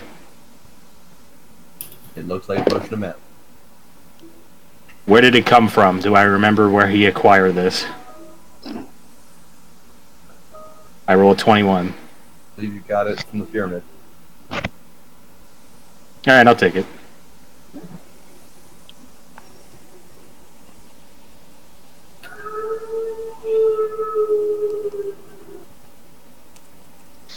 Okay. Alright, I'm one minus full. let's go. So I guess as we leave, I'll be the last to leave, assuming that's what we're doing. As you walk out, you catch a glimpse. glimpse, and it seems to be quite a bit of a glare almost from the golden-eyed figure. Who is this bitch? No one's inquired. Well, before we leave, just as I'm going towards the door, I hold out, or no, I just ask her, "Have you seen any dolls running about?" Your friend already asked. Crazy loons, get out of here. What's her name, anyway? Regina Brightman, Well, cousin to the Nax. So watch yourself. well, it's been a pleasure. Lovely conversation we've had. We're gonna go see if we can do a thing about this. If you see any of your family, we wish them safety and the best. And I'll head out the door. Keep the door open when you see us return. She gives a scoff. Not likely. Prove yourselves again when you come back. Sure. Oh, we will. Sure, everybody's dying or undead, but let's make enemies of the living. Give me an insight check. Who? Whoever wants to. I'll just leave it to Adam. I'm curious. I'll give it 16. I might as well. 23. 7. Clearly, this woman's exhausted and worried for the people in what appears to be her care. She seems to be one of the few people that's on her feet and active still in this area. And you can tell that her animosity likely stems much more from worry and concern, and the fact that she's never seen you before, and that she's worried about false hope among the people, than any true animosity.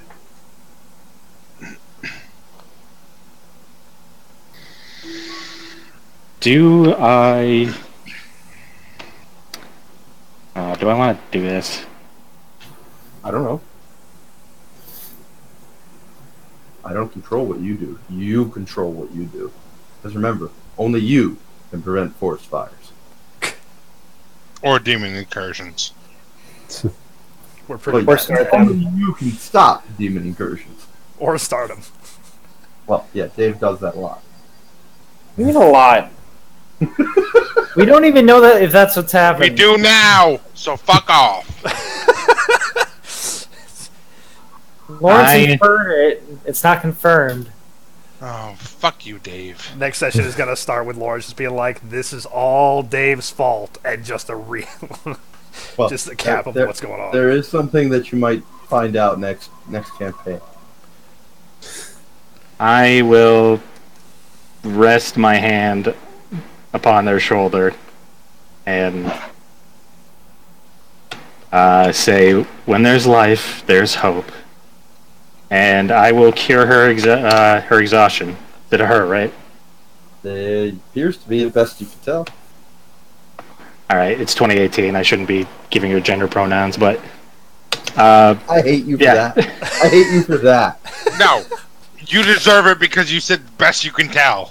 Because she's been in robes the whole time. You've got a name from her that sounds feminine, and you've got Belmar's, I think this is actually a woman, but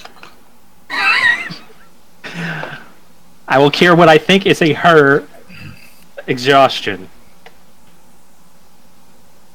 her eyes seem to widen. And she gives you a more friendly head bow. Without another word, I leave. Oh yeah, with my hand on the door, I take one last look around the room for the doll. Give me a perception check. 14. Disadvantage. Still 14. I got 2 6s. You can see a number of children seeming to come up from, you presume, the basement. Many of them carrying dolls that look familiar. Gonna give me the heebie-jeebies. I'm gonna shiver. I'm gonna call out, "Come, doll. This is no place for you." And I'm gonna leave. As you walk back out into the darkened streets, the roiling darkness overhead gives you an ominous feel, and you all feel a slight chill run down your spines. You realize this city is truly a mess.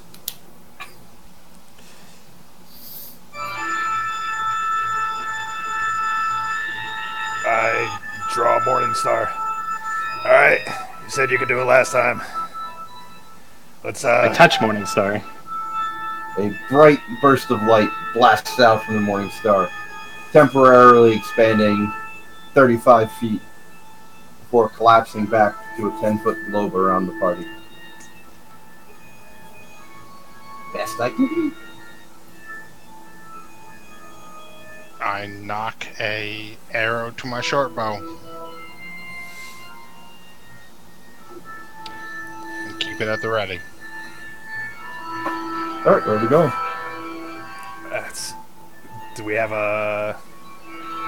Anybody have a path that we were gonna head on? I know that they said barracks were another place to hole up, but as far as where we're looking for the evil. The evil's got to be in the keep. Have any of you ever been to the keep before? We went in blindfolded and kind of haphazardly made our way out. Well, I feel like we need an army, and perhaps there's soldiers at the barracks. Perhaps we can recruit some folk to assist us. I can cast fly again if you wish. We were warned in there of dangers from above. I'm not sure flying is.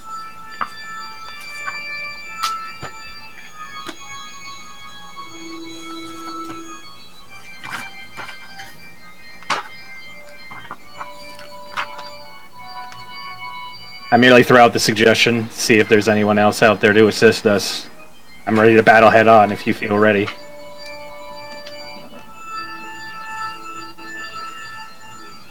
I think this scourge has destroyed most of the resistance in this town. We're probably on our own. What we saw in there was the last of able-bodied men and women. We were told there are several holdouts. You don't know that? I can't imagine many of them would be in better shape than what we just encountered, though. I'm all for recruiting troops that are ready and willing, but I can't imagine we'd find any that are in good health. I disagree with Erfer. I feel like those that were able-bodied and willing have already deceased. Plus Maliki. I feel it's on us.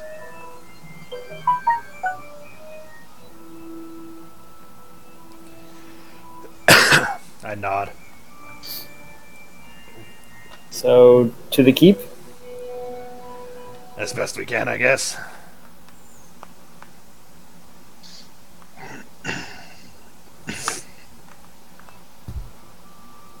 Can you see the keep from where we are? Oh, yes. Yes, the keep looms above. With Uh, its walls high above the rest of the area. Can I see the spot where we were teleported out? Not from where you are now. Okay. Can I see That was inside the walls. Well, where we came out the other side of the teleport, Yeah, somewhere. you came out in... Oh, I mean, the tower? Yeah. I mean, you can guesstimate. You can see the tower, sure. All right.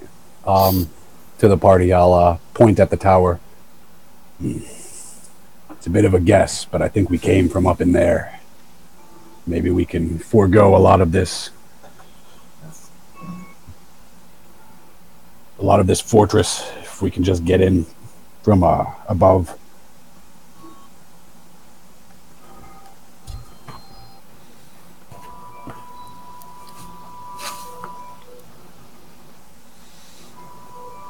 So then we do go back to flying.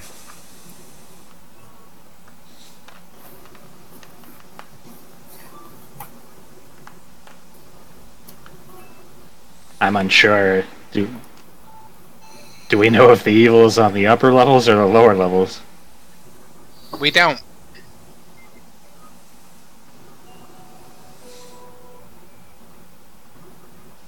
We simply know that the room that which the ritual took place seemed to be of a higher level. I didn't see the path, but I remember stairs. Lots of stairs. That went down. Oh, did they? I thought they went up. Yeah, we were several stories down. Okay, disregard all that RP.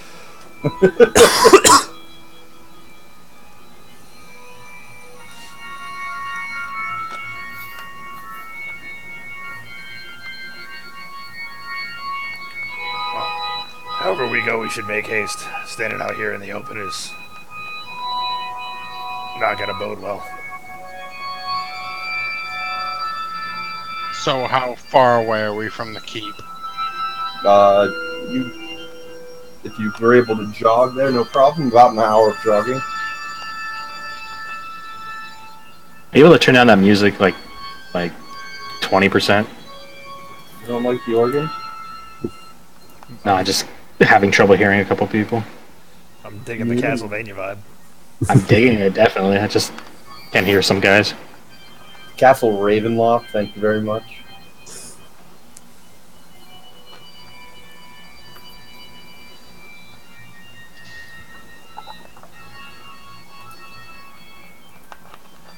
So about an hour's jog, you said? If you were free and clear, yeah. Right. If you think that's the case, I have another thing to tell you. Not assuming that it was gonna be a straight path there. What about flight? No, this Like, dangerous. how long would it take us? I don't know. How fast are you flying? Think about how fast you're flying and how that compares to how much your jog would be. Yeah.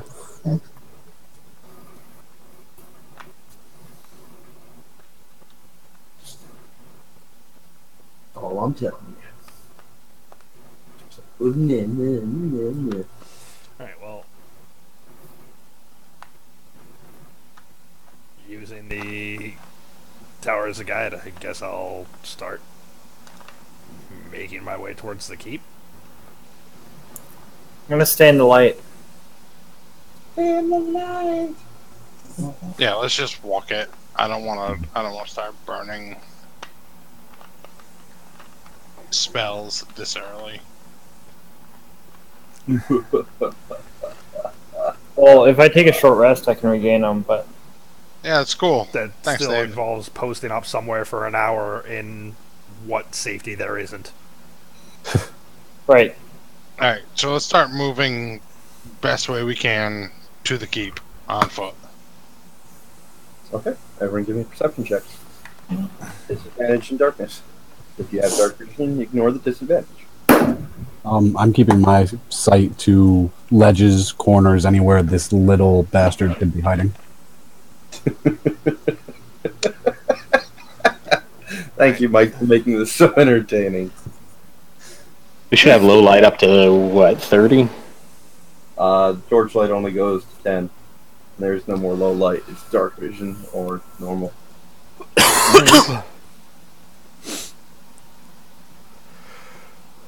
Alright. I really like 16 today. What? I really like the number 16 today. So Erfer, Badger, as you're walking along, a slight reflection off the light that the morning star is casting. Yes, Dave, I got you. Catches your eye, and as you look to the roofs of the buildings, you can see what appears to be small web-like strands rising into the air above, connected to various buildings as you pass them. That was to me. That was you and Erfer. We need to move quickly.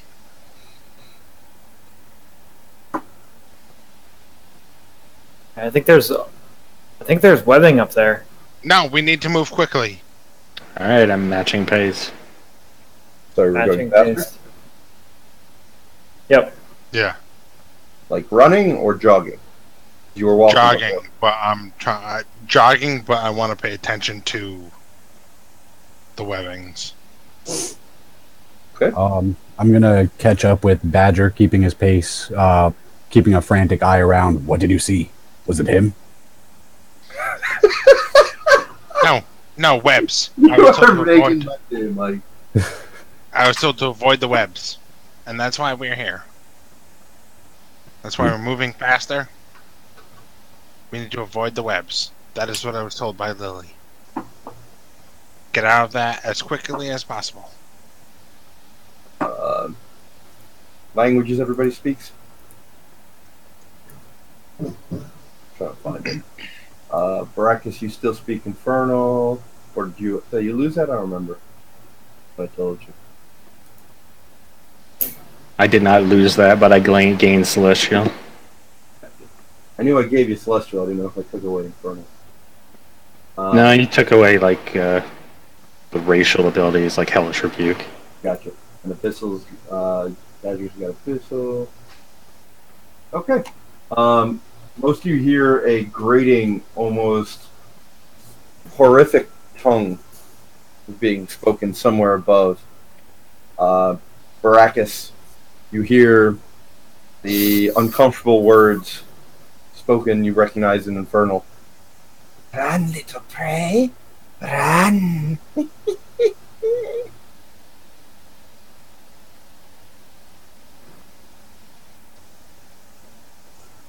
Oh, Morris is such a good fucking DM. Be on your guard. It has us in his sights.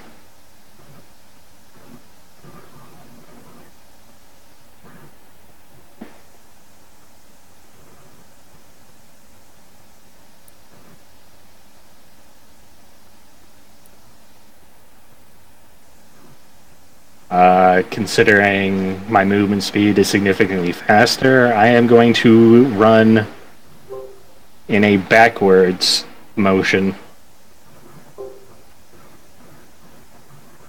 Okay.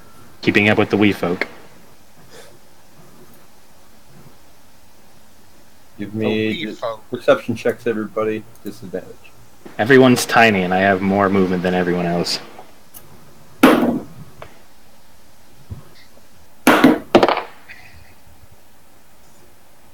You said 19.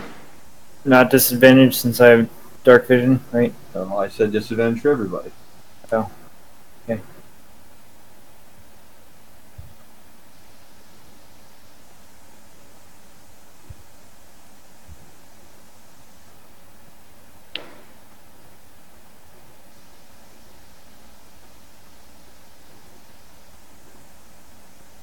All right.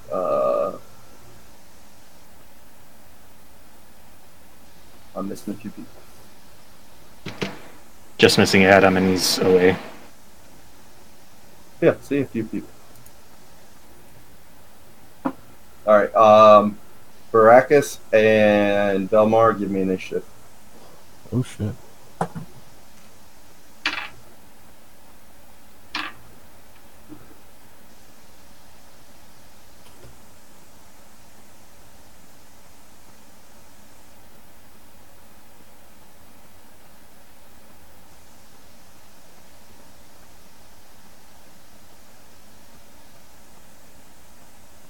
And I'll wait for Adam to see if he gets as well. We'll pause for that, I guess.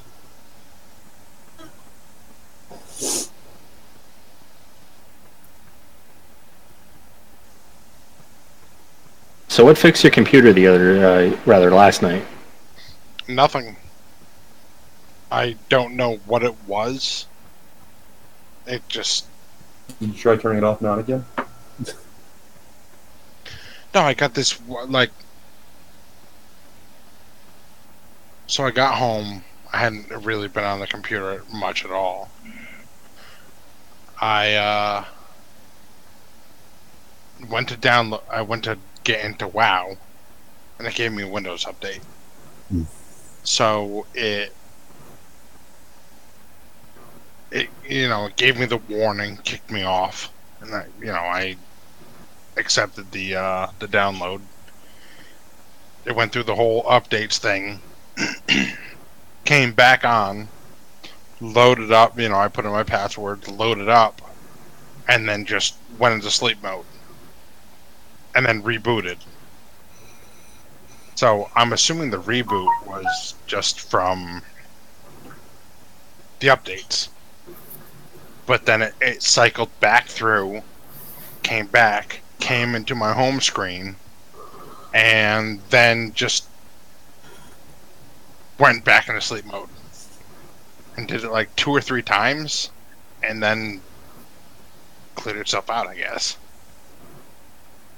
On the tail end of that, did it resume updates, or did it just boot up as normal? It was just... It would cycle sleep, and I would move my mouse... Excuse me. Move my mouse. And it would boot back up like it was in sleep mode, as though it was normally. And it did it like 3 or 4 times. And then after that, it just ran fine. It's bizarre. I was just thinking, like, when I run updates after booting up a computer after a long while, it would seem like it goes into sleep mode, reset, and then reopen into, like, halfway through the download, and then do it, like, 2 or 3 times. But from your description, that's just completely fucky. I don't get it. It was similar because my programs would still be running. So like it would cycle into sleep mode, I would pull it out of sleep mode, and my programs were still right there.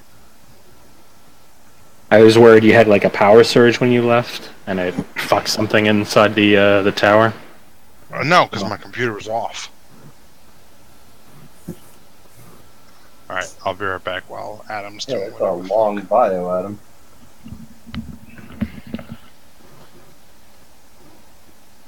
Toddlers be toddlers. Give them the benefit of the doubt. He wrote bio, not kids. Kids don't give you a heads up. 10 o'clock, this kid should be in bed.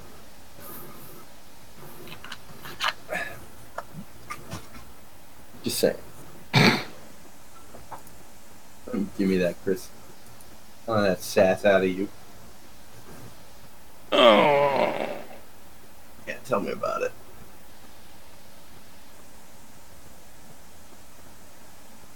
Oh, tell me when he's back. I've been back on morning shifts after doing night shifts all fucking last month. You're doing like 3 to 11 all month. 3 to 11 p.m. And then last 2 weeks going from 8 a.m. to 4 p.m. Just it's got me completely fucked around. Yeah, I'm sure. Any kind of shift like that in work is pretty rough. I just need consistency. I can handle anything. It has to be consistent. Yeah, I hear you.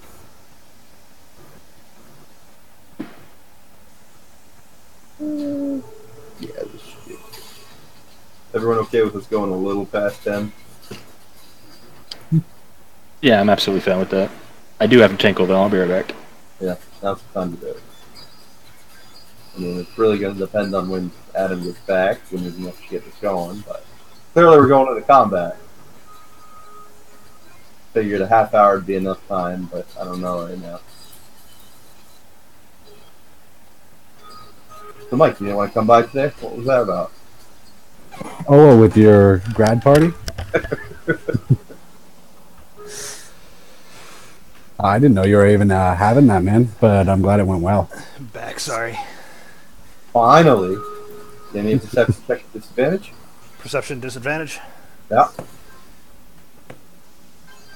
18. Alright. You will not be participating in the first round of combat. Womp womp. Big.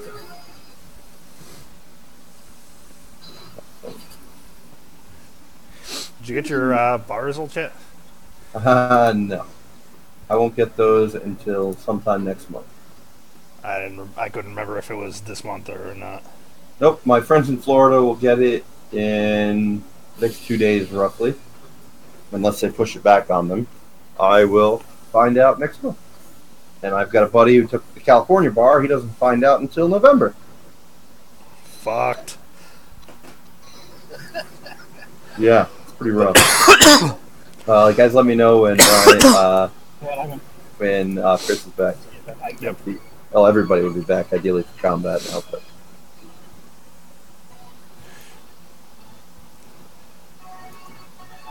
I feel like you waiting for your bar results is just like Marshall and How I Met Your Mother.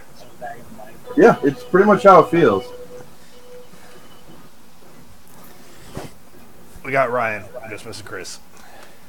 Well, Chris is in combat. I'm going to need him.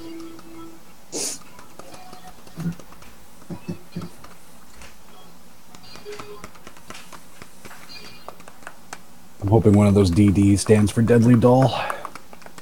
Oh, no, that's somewhere else. Like maybe right here.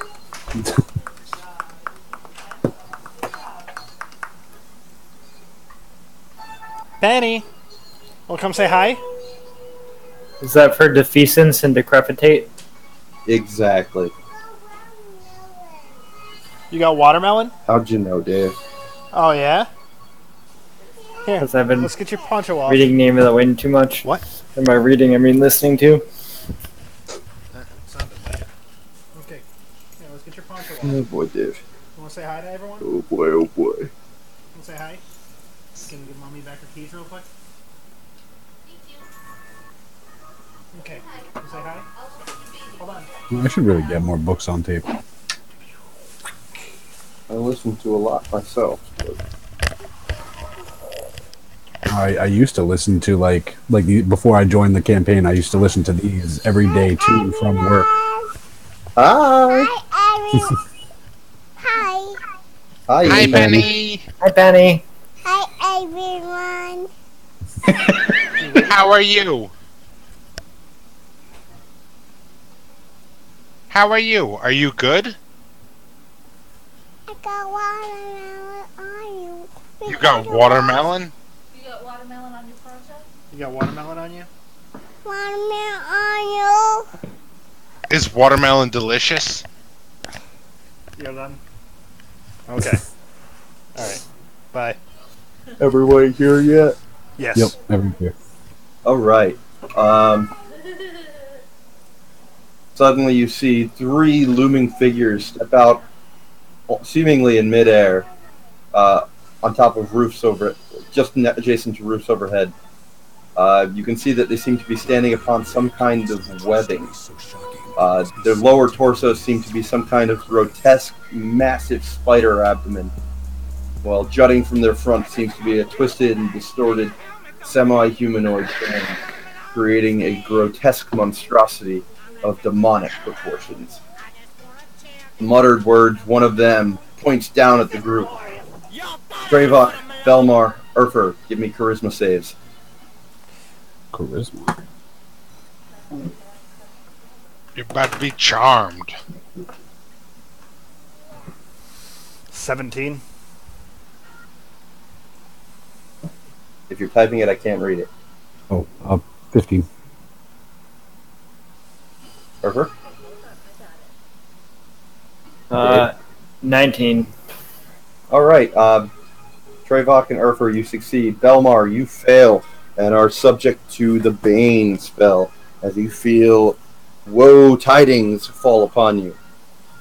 Whenever you make an attack roll or a saving throw before this spell ends, which I will tell you, you must roll a d4 and subtract the number rolled from the attack or saving throw. Oh, sorry. I can target one more person, so Patrick, go ahead. Give me a charisma save as well. Just out of the blue? I realize at a higher level I'm allowed to do that, and I'm casting at a higher level. 15. Alright, you also are subject to the Bane spell. or any Is it a hold on? Is it a charm? No, it's an enchantment. Think of the reverse of Oh, hey. bless. Tomorrow I'm 5 to 9. They wouldn't by any chance be Actually, Fey or let some me sort of elemental, would they? rephrase that. I'm 5 to 9 all Why? week. Because I 5 can't to be 9 charmed tomorrow. or 5 frightened to 9 or anything Wednesday. by them. 5 to 9 Thursday. Well, they're not charming or 9 to frightening you. 1 Saturday, and then 6 to 10 Sunday. What do you mean by anything? I have nature's ward, so those creatures. Yeah, I don't know if they can affect me in that way. It's a spell, not an ability, so I'm guessing they can. What page is your ability on? Page 69, but after Yeah, further we can- inspection, it's looking like it might just be charm and frighten. Let's Can't be double-check charmed or that. frightened by elements of the fey, and you're immune to poison and disease. That would have helped earlier instead of making your poison check. You're immune, but Yeah. oh, when you reach 10th level, yeah, you're immune to poison and disease. So I don't know what you were worried about at the beginning, but yeah, it's not or anything. It's frightened and charmed. We're playing recorder Sorry. Or has an ice cream man. or ice cream man. Yeah, true. No, Penny got a doll thing. Sorry. As these words are cast, 6 arrows come blasting in, 3 from each of the other 2. Baracus being in front. What is your AC? You were targeted by 2 of them. 14. And where is it?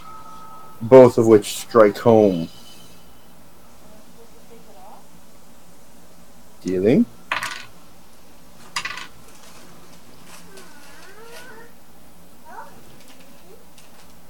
13 normal damage and 8 poison damage. I don't have Ben Luck anymore, so you can just not give me that pause anymore, by the way. Oh, well. It's for your benefit. I appreciate it from the many months of previous sessions, but just letting you know. I am trying. Belmar, you are subject to 3 arrows. What is your AC? 17. All 3 of which connect. Healing 21 points of regular damage, and you are immune to poison, so no poison damage.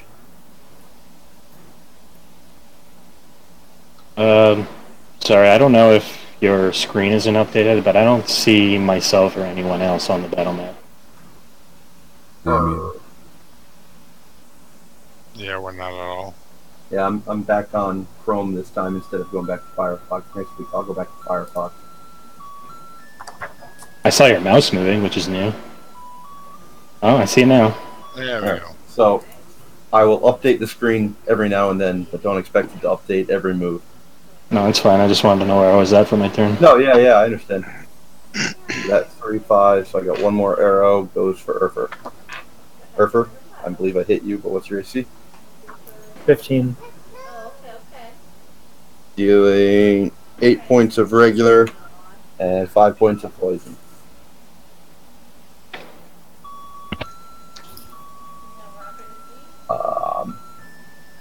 You hear an almost infernal laughter from above.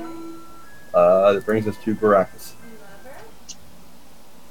They are all roughly 30 feet above you.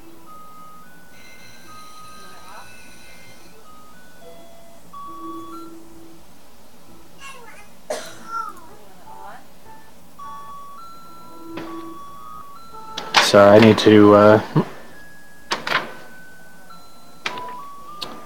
remind myself about a spell.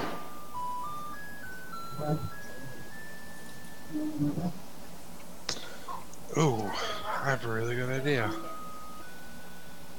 They all have partial cover from the roofs, FYI. Though they're not small, so it's not really covered.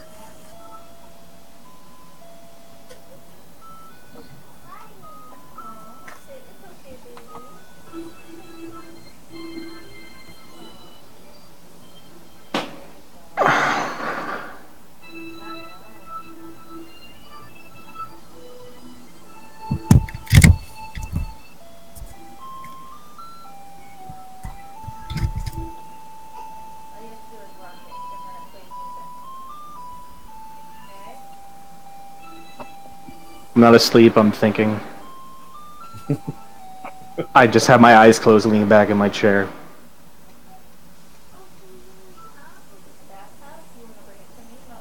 I asked what's coming our way. Everybody's okay with this going past 10?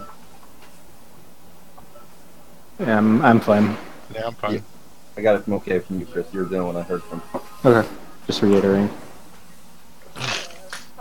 Adam, I know you're the one that's up early, so I can go a little later. okay. Just let me know when you got to call it. Okay. Investigation. What are you investigating?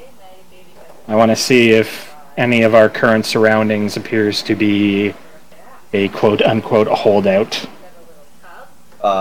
It'd be perception if you want to look quickly. Investigation would be a more thorough look. So I'd say that'd be your whole action if you're investigating. Alright, perception. Perception is a 17. Though you can't be certain that anything's a holdout, you do catch glimpses of the building to the upper right appears to be boarded up rather thoroughly. The others are not. Well, I'm crippled, boys. Good luck. And I'm going to cast a Ray of Frost on one. Okay. Most likely a hit. 24. 24 does hit.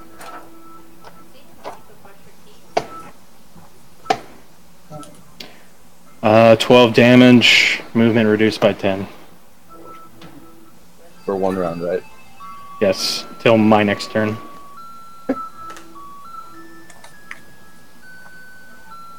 And I'm going to move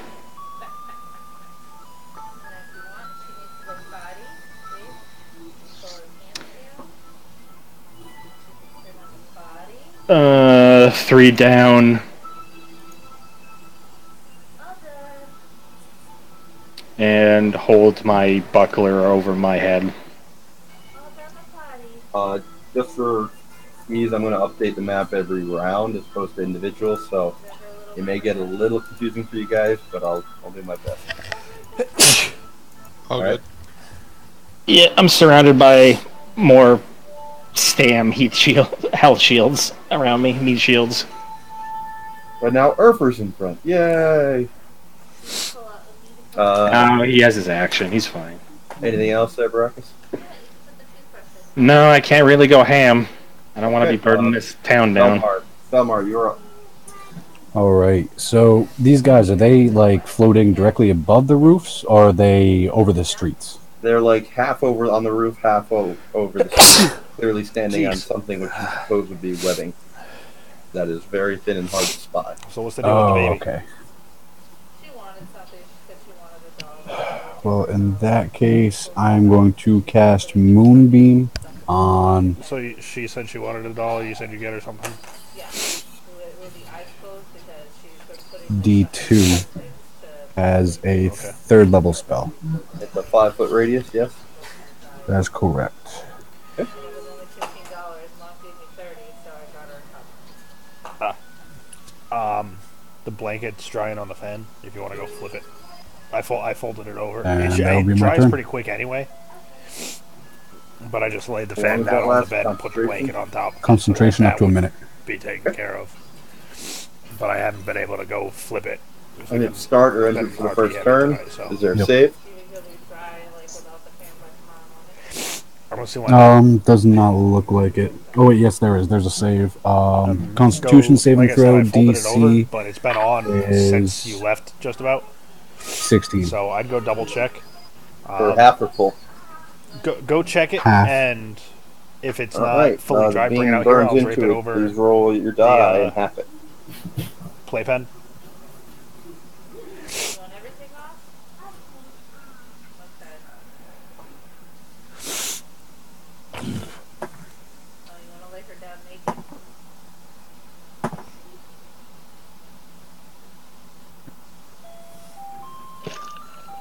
That's loud.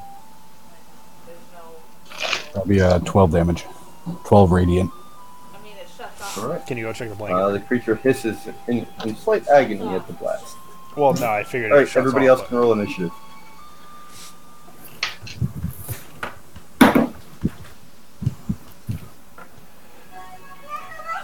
17.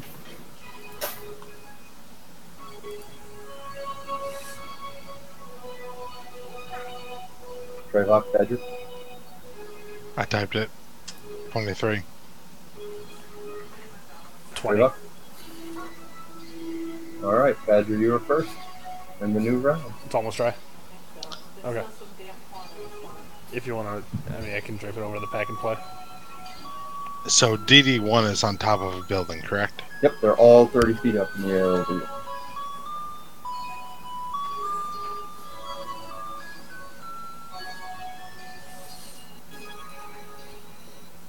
They're 30 feet in the air. Yep. Alright, I'm going to cast Thorn Whip on... No, I'm sorry, I'm going to move... Where am I? Right there. So...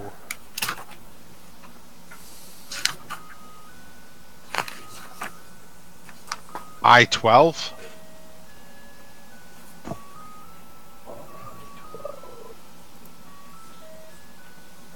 Okay.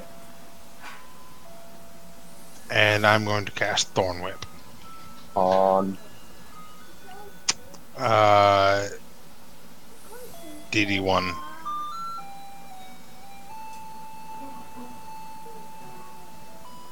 you have to get closer. Why would I have to get closer? It's a 30-foot range. So yeah, you're 15 feet away, and he's 30 feet up. A squared plus B squared, bitch.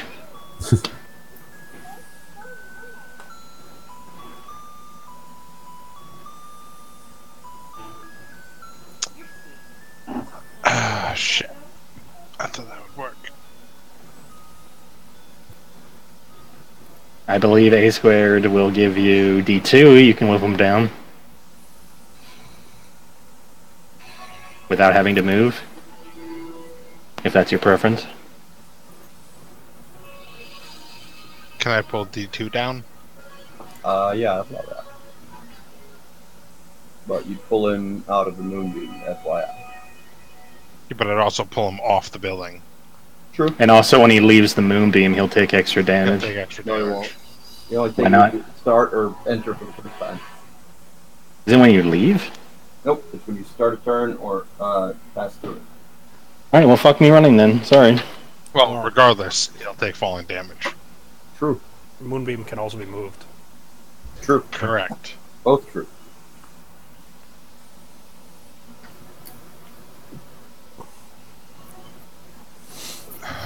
I suck at spellcasters. So why I add my spell attack bonus? Yep. So that's 18. 18 does not hit. Damn. Your blast seems to just fall shy as the creature twitches to the side, allowing your thorn whip to pass by it. Gives an hearty infernal chuckle at your dismay. Alright. Anything else? Nope. Move in action. Okay. Did you also remember to minus your D4? Not that it mattered, but don't forget to do that, please. Yeah. All right.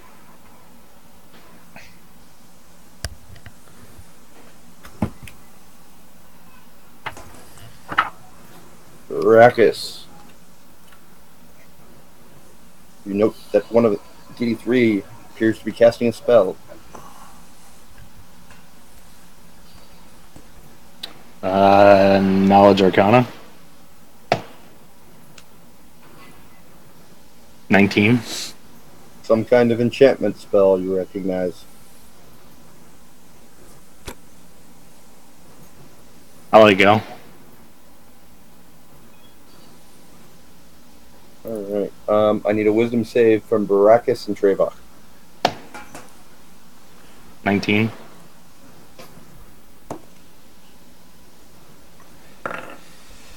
13. Bravok, you find your body suddenly goes stiff as arcane bonds hold you in place, paralyzing you. Baracus, you shrug off the effect.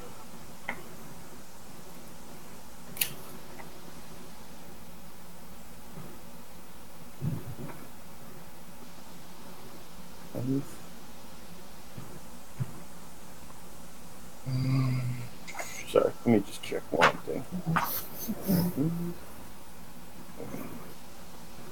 Yeah, okay, yeah. DDR2 fails its save. Please roll full damage. There, Mike. All right.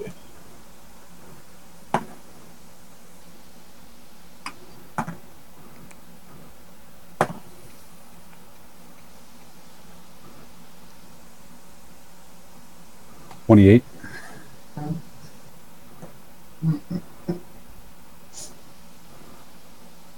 Creature hisses in fury as it moves slightly further down along the roof, and then fires arrows down at you, Belmar. 3 of them. What's your AC again, sir? 17. First missing, clanging off your armor. The second, you dodge deftly, and the third also strikes the wall behind you. The creature hisses in displeasure at missing all 3 of its shots. DDR1 likes the enticing target of Badger, however. AC, Badger?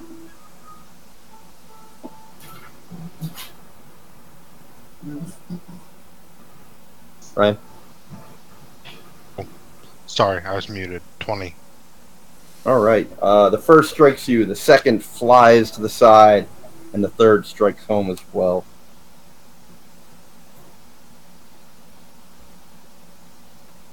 Dealing 11 normal damage. And Is it poison? 7 poison. 11 normal, 7 poison. I'm immune. Alright, so only 11 then. I'm immune! Alright, that brings us to Baracus' turn.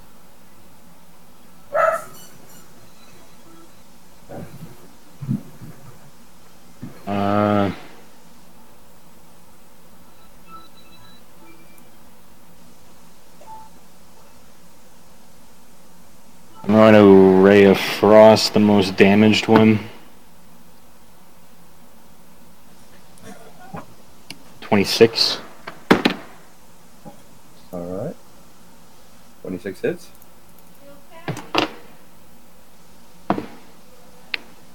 Nine damage. I'll be up soon. Creature hisses in pain, clearly frustrated at all the hit damage it's been taking. Anything else? I continue to hold the buckler over my head. And my dog is whining. I shall return. I am done.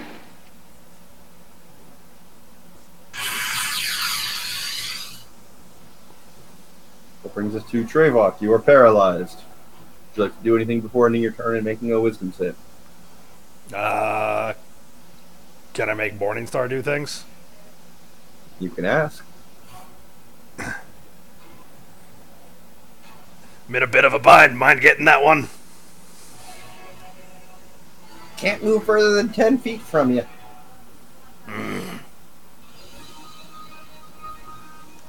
It does, however, float up 10 feet in the direction of DD3 and does a violent series of motions that if you saw a fighter doing so would be quite impressive.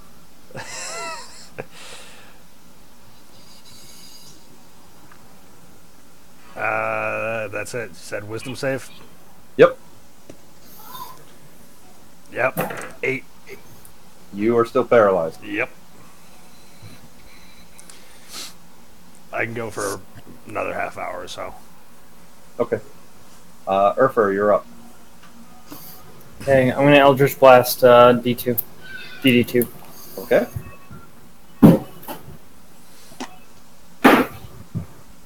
Good Lord. 11. 11 does not hit. That And sounded catastrophic.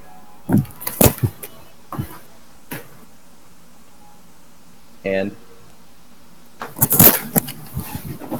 16 also doesn't hit. 16 also Right. does not hit. Oh, fuck me. Um,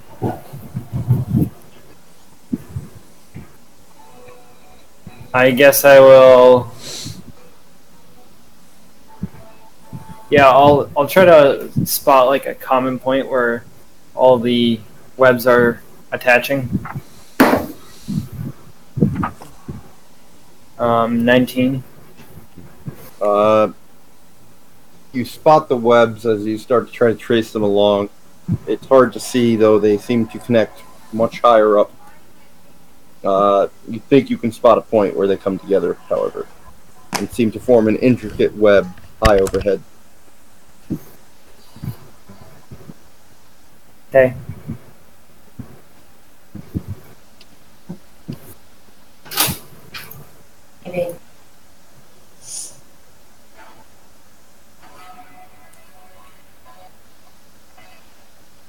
Good.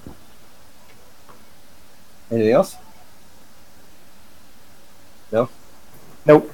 Okay. Delmar, you are up. All right. DD2, did that move down to G12? DD2 did move down to G12, yes. Okay. Then I would like to move the moonbeam over their position. Okay. It moves touch. And I'm done. Okay. That brings us back to the top of the order, and I will reach that. Did you really not cast a cantrip there? No, that took my action. To move it, yeah. Okay. Oh, yeah, right. All right. We are back at Badger. Which one has less cover? DD2 or DD1? From you, DD2, but because they're large and they're peering out over anyways, they don't really have cover anyways. Alright. Their abdomens are a little harder to spot, but other than that.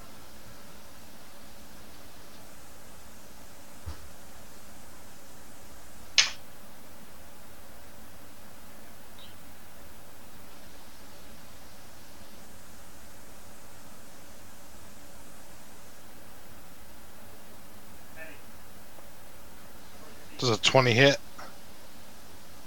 On which one? DD2.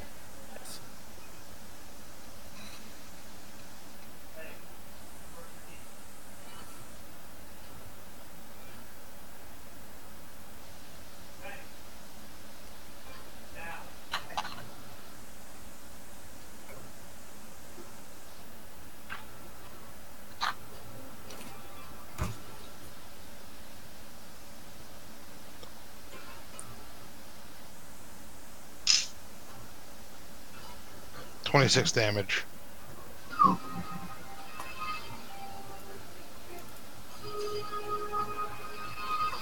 Arrows?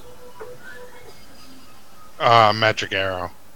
Yep, magic arrow. Alright. Creature screeches in pain as your arrow strikes home. And I'll take my second attack.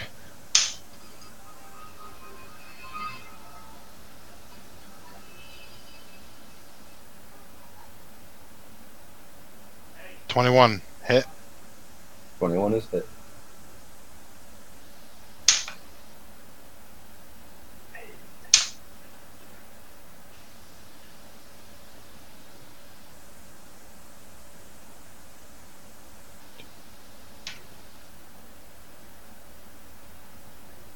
$28 damage.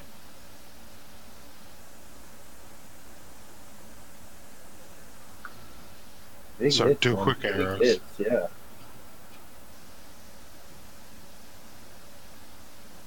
Alright, the creature is definitely looking worse for wear. And it's bleeding from numerous wounds, dripping a kind of black-red ichor, oozing from its wounds.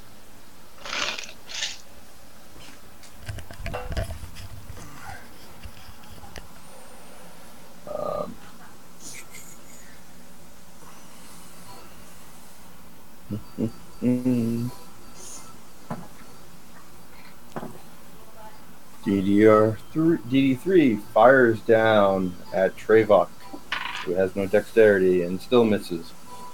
Twice. 3 times. Somehow missing 3 times.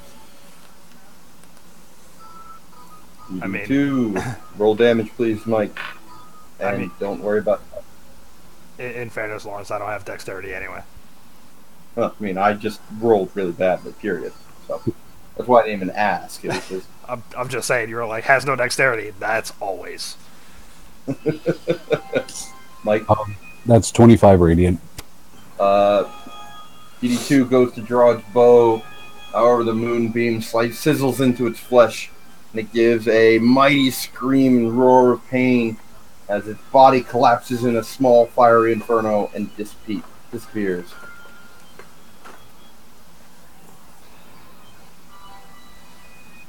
DD1 fires down at Badger. Connecting once, twice, 3 times. For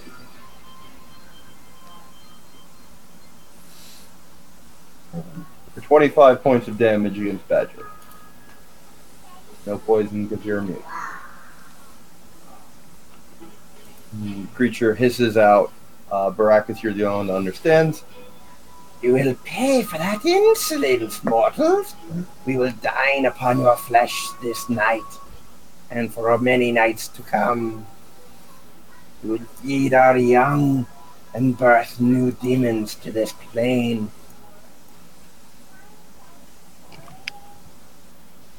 Baracus, you're up. Scoff. I don't reply, I just scoff.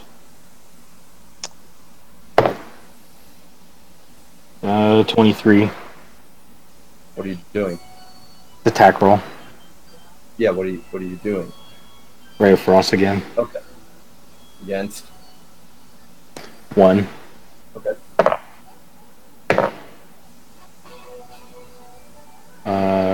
13. 13 does not hit. No, my 23 was the attack roll. Sorry. Yep. Okay. 13 damage. Got it. Wackler is still over my head. Done. Pennysaurus. Alright. That's Canada's stand defensively. Yeah. It is a legitimate stand defensively. It makes sense. Yeah. Yeah. They are above us. My shield is above my head. Doing anything, Trevok, while you're paralyzed? Nope, because there's still nothing within 10 feet, and I can't move, so... Wisdom save. Natural 20. Hey, you break the paralysis. Hooray. You feel your bonds loosen and dissipate with the force of your will. And you hear the creature above hiss in frustration. Good, let's piss him off. I'm going to action surge. Oh, okay. I like it. He's still 30 feet up, right? Yep. Alright.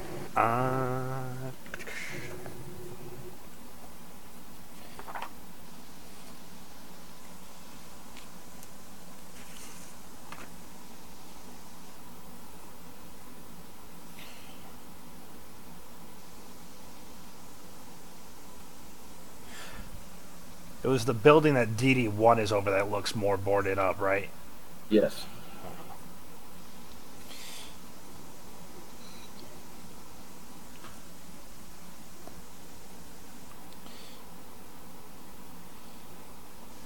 I'm gonna cast Melf's Acid Arrow. At?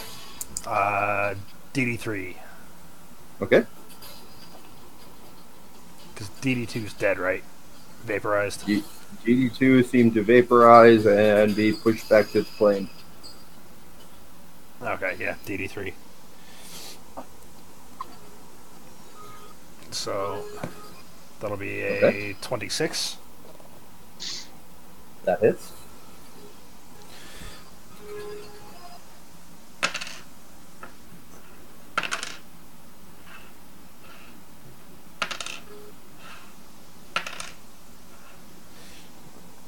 Uh, 12 damage. Creature hisses as the green flashing arrow strikes home. And 2d4 at the end of its next turn. Ooh. You hear sizzling and popping as the energy creases into its flesh. And that will be my turn. Alright. Erfer. I'm going to again attack DD1. Does a 22 hit? Yes, it does. And a 15 does not. Correct. So 7 damage. What was that?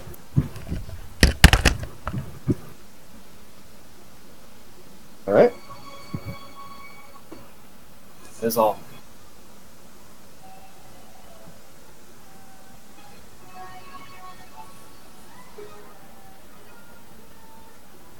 Alright. Belmar.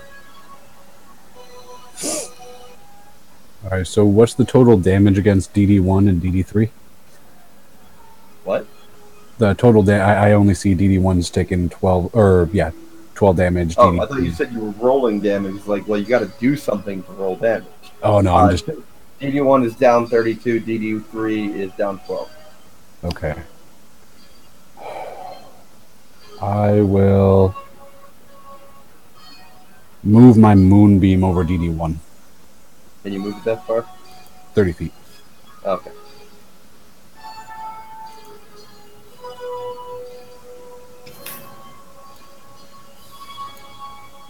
Alright, you do so. I think it's actually 60. Is it? Either way, it's enough. Alright, anything else? That is it.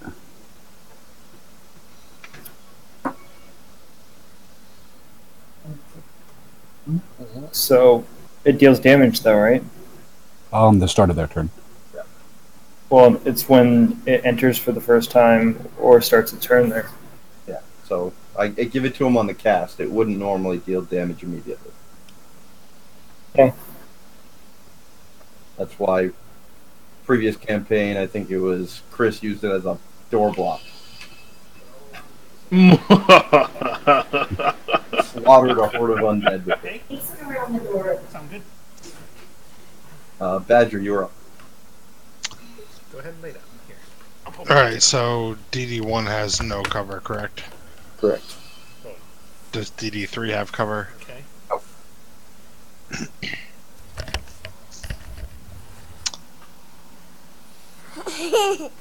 Alright, I am firing at DD1.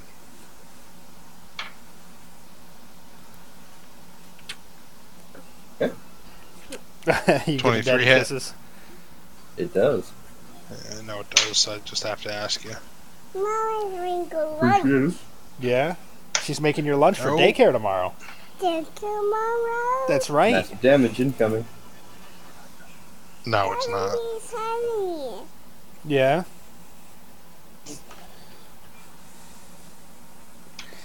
You get to go to daycare tomorrow? You gonna see your friends? 29,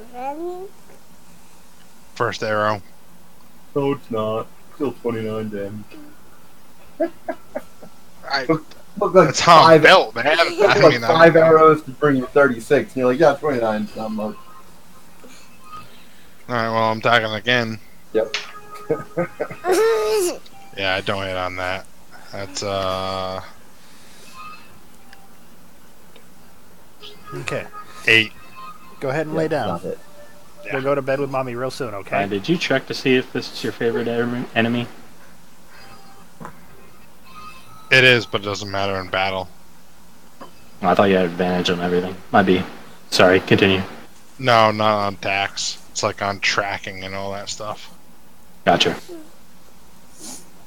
Alright.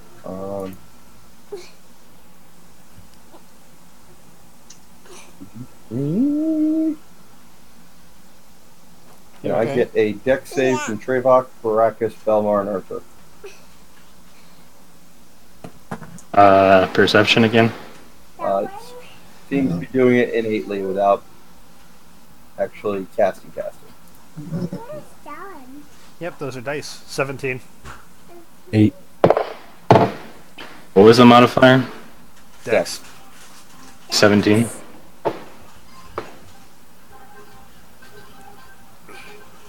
Erfer. Belmar, you had an 8, or was that Trevok? That was me. Belmar did. I had 17 as well. What am I rolling? Deck save.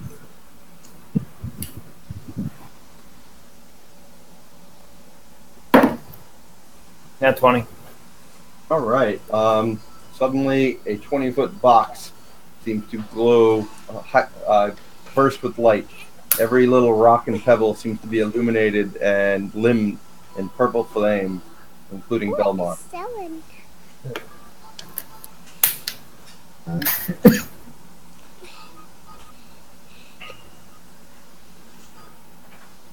Belmar's on fire. He appears to be limbed in purple flame, yes. And with a hiss, the creature leaps from the roof, falling gently as a twine of seeming spiderweb guides him to the ground. Standing before Trevok, he lashes out with a long sword, connecting for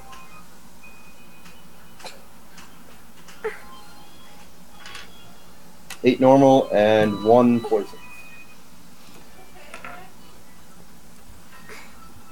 Yeah, she's just trying to put the blanket on her. 8 normal, 1 poison. Yep. Belmar, please roll damage. Oh, that's 22.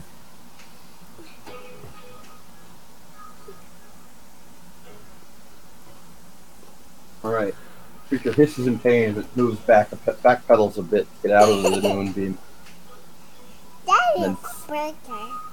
And fires its longbow at the glowing Belmar with advantage. That's a booger. Yeah, booger. Desperately needed, apparently. Belmar, why are you so hard to hit? What's your AC? 17. You got a booger in Connecting your with only nose. 2 of the arrows. Let me see. You're being boogers? ridiculously hard to hit for no reason. Nah, you're good. Really annoying. For 12 damage. Mommy's almost done, okay? Just hang with Daddy. Yes. No. Penny.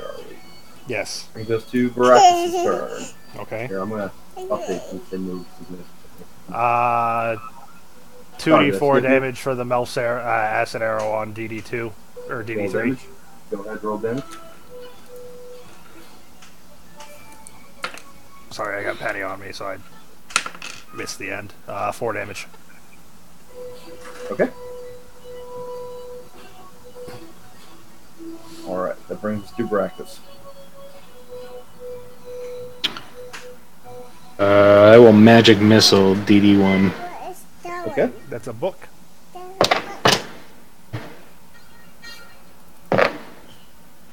Wow. Daddy. I got a book like that for you. 12 For damage. when you're older. Yeah, if you want it. With you. The creature looks much the worse for the wear. Hissing in pain as your arrows strike home. No. Anything else? Leave it there for now. Daddy needs it. Okay? Sorry, I'm thinking. Give me a second. Sorry. I can't see you. I don't know if you go on mute and thought the end of your turn.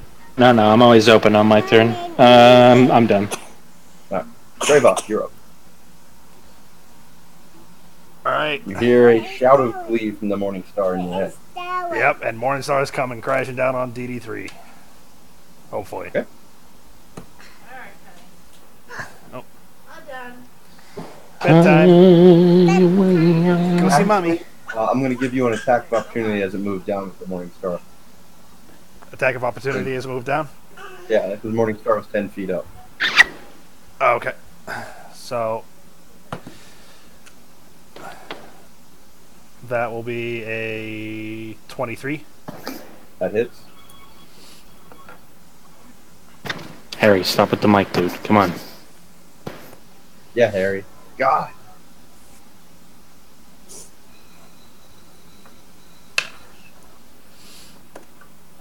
Uh, 10 regular, 2 radiant.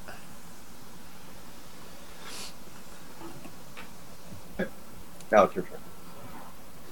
All right. Now I'm going to bring Morningstar down 10 feet to attack. With myself holding it, I guess. Yeah.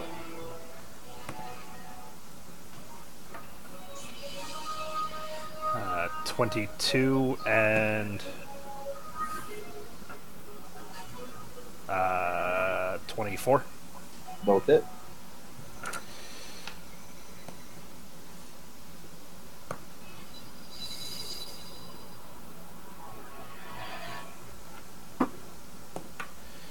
First attack is going to be 11 regular, 3 radiant.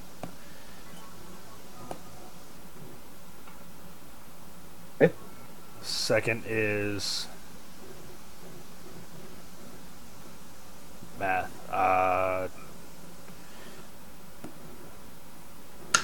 18 regular, 5 radiant. That's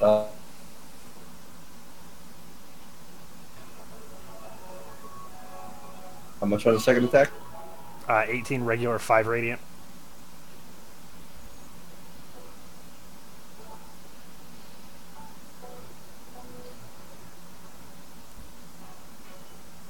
All right. Anything else? No. You hear a shadow of glee. Smash him! Send them back! Ha ha!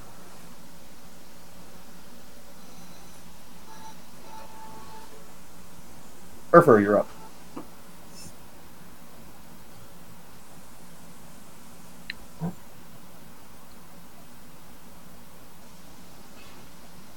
Dave. I'm attacking DD1 again. Okay. 23 for the first, Hits. and 27 for the second. Hits. 9 for the first, and 9 for the second. Total 18. Force damage.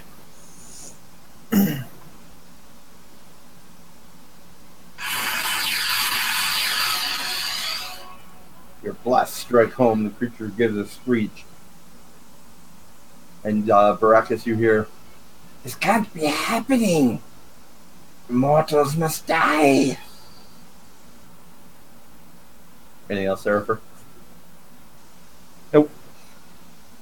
Mama, you up? I'm gonna move the moonbeam on DD3. Ooh, flipping it. So yeah, it covers up the whole road.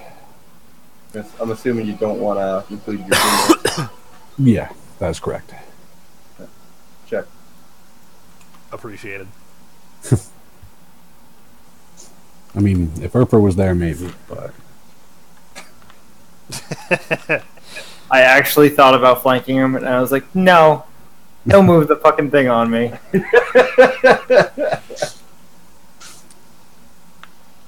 Alright, anything else? that is it. Alright. That brings us to the start of that round.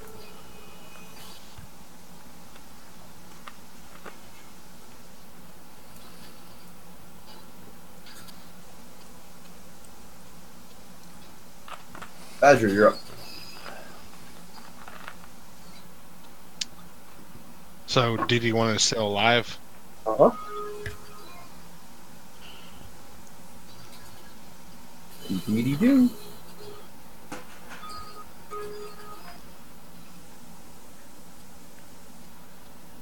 Does a 17 hit? Nope. Alright. Second attack. There we go. 21. That does it.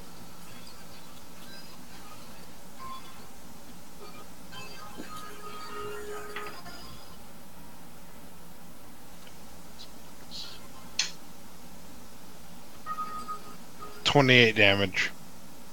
With a hiss, the creature vanishes into a small, roiling burning inferno and vanishes. You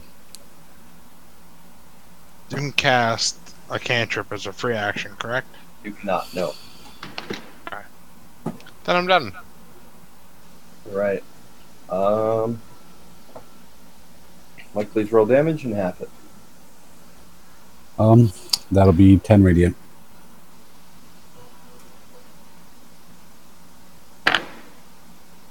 Creature gives a hiss. You must all serve the Lord of Shadow or perish. As it lashes out at both Baracus and Trevok. Yeah. Trevok, he hits you with one swing, you deflect the second. Baracus, you get caught with the third. Trevok, you take 4 regular, 1 poison.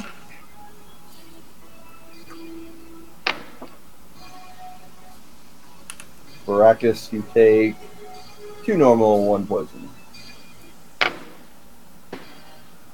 As you can see, they're much better with their bows than they are with their swords.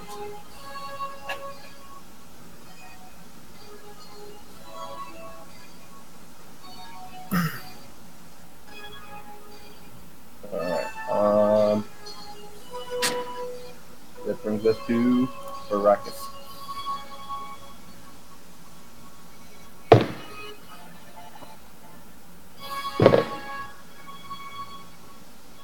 $22. Hits. You swinging at him or Ray of Frosting again? Ray of Frost. Disadvantage because you're in melee range, just FYI. I have Spell Sniper. Gotcha. Never mind. 10 damage. You like that. And the creature hisses, and once again, Baracus, you don't understand. This will be remembered, mortal. You'll be hunted for the rest of your days. Anything else?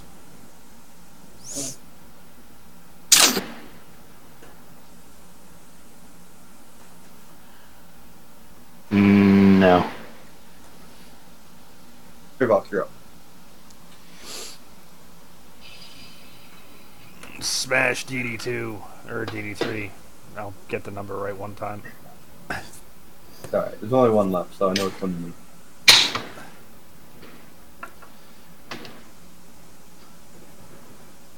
And 21 and crit threat. No, 17 doesn't hit, right? Right. Alright, so 2 hits.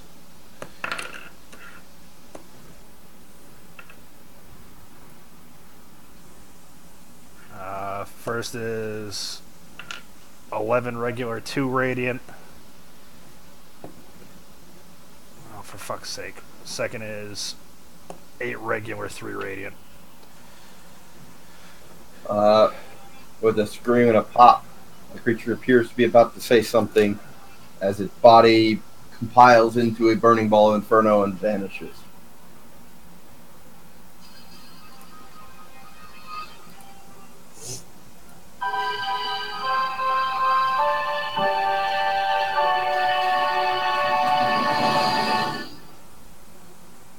Victory! Ba, ba, ba, ba, ba, ba, ba, ba. Alright, we will end there at the end of combat so that Adam isn't dying tomorrow too badly. I appreciate that. 800 experience.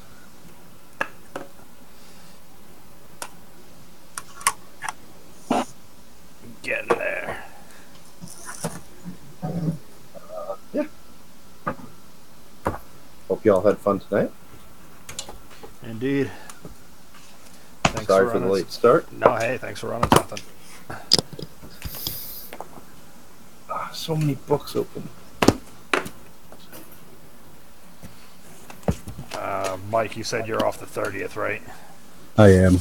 Okay. I'll send something out shortly so that I can have my one-off ready for when he's out for you guys. But for now, you all have a good night. Have a good one, man.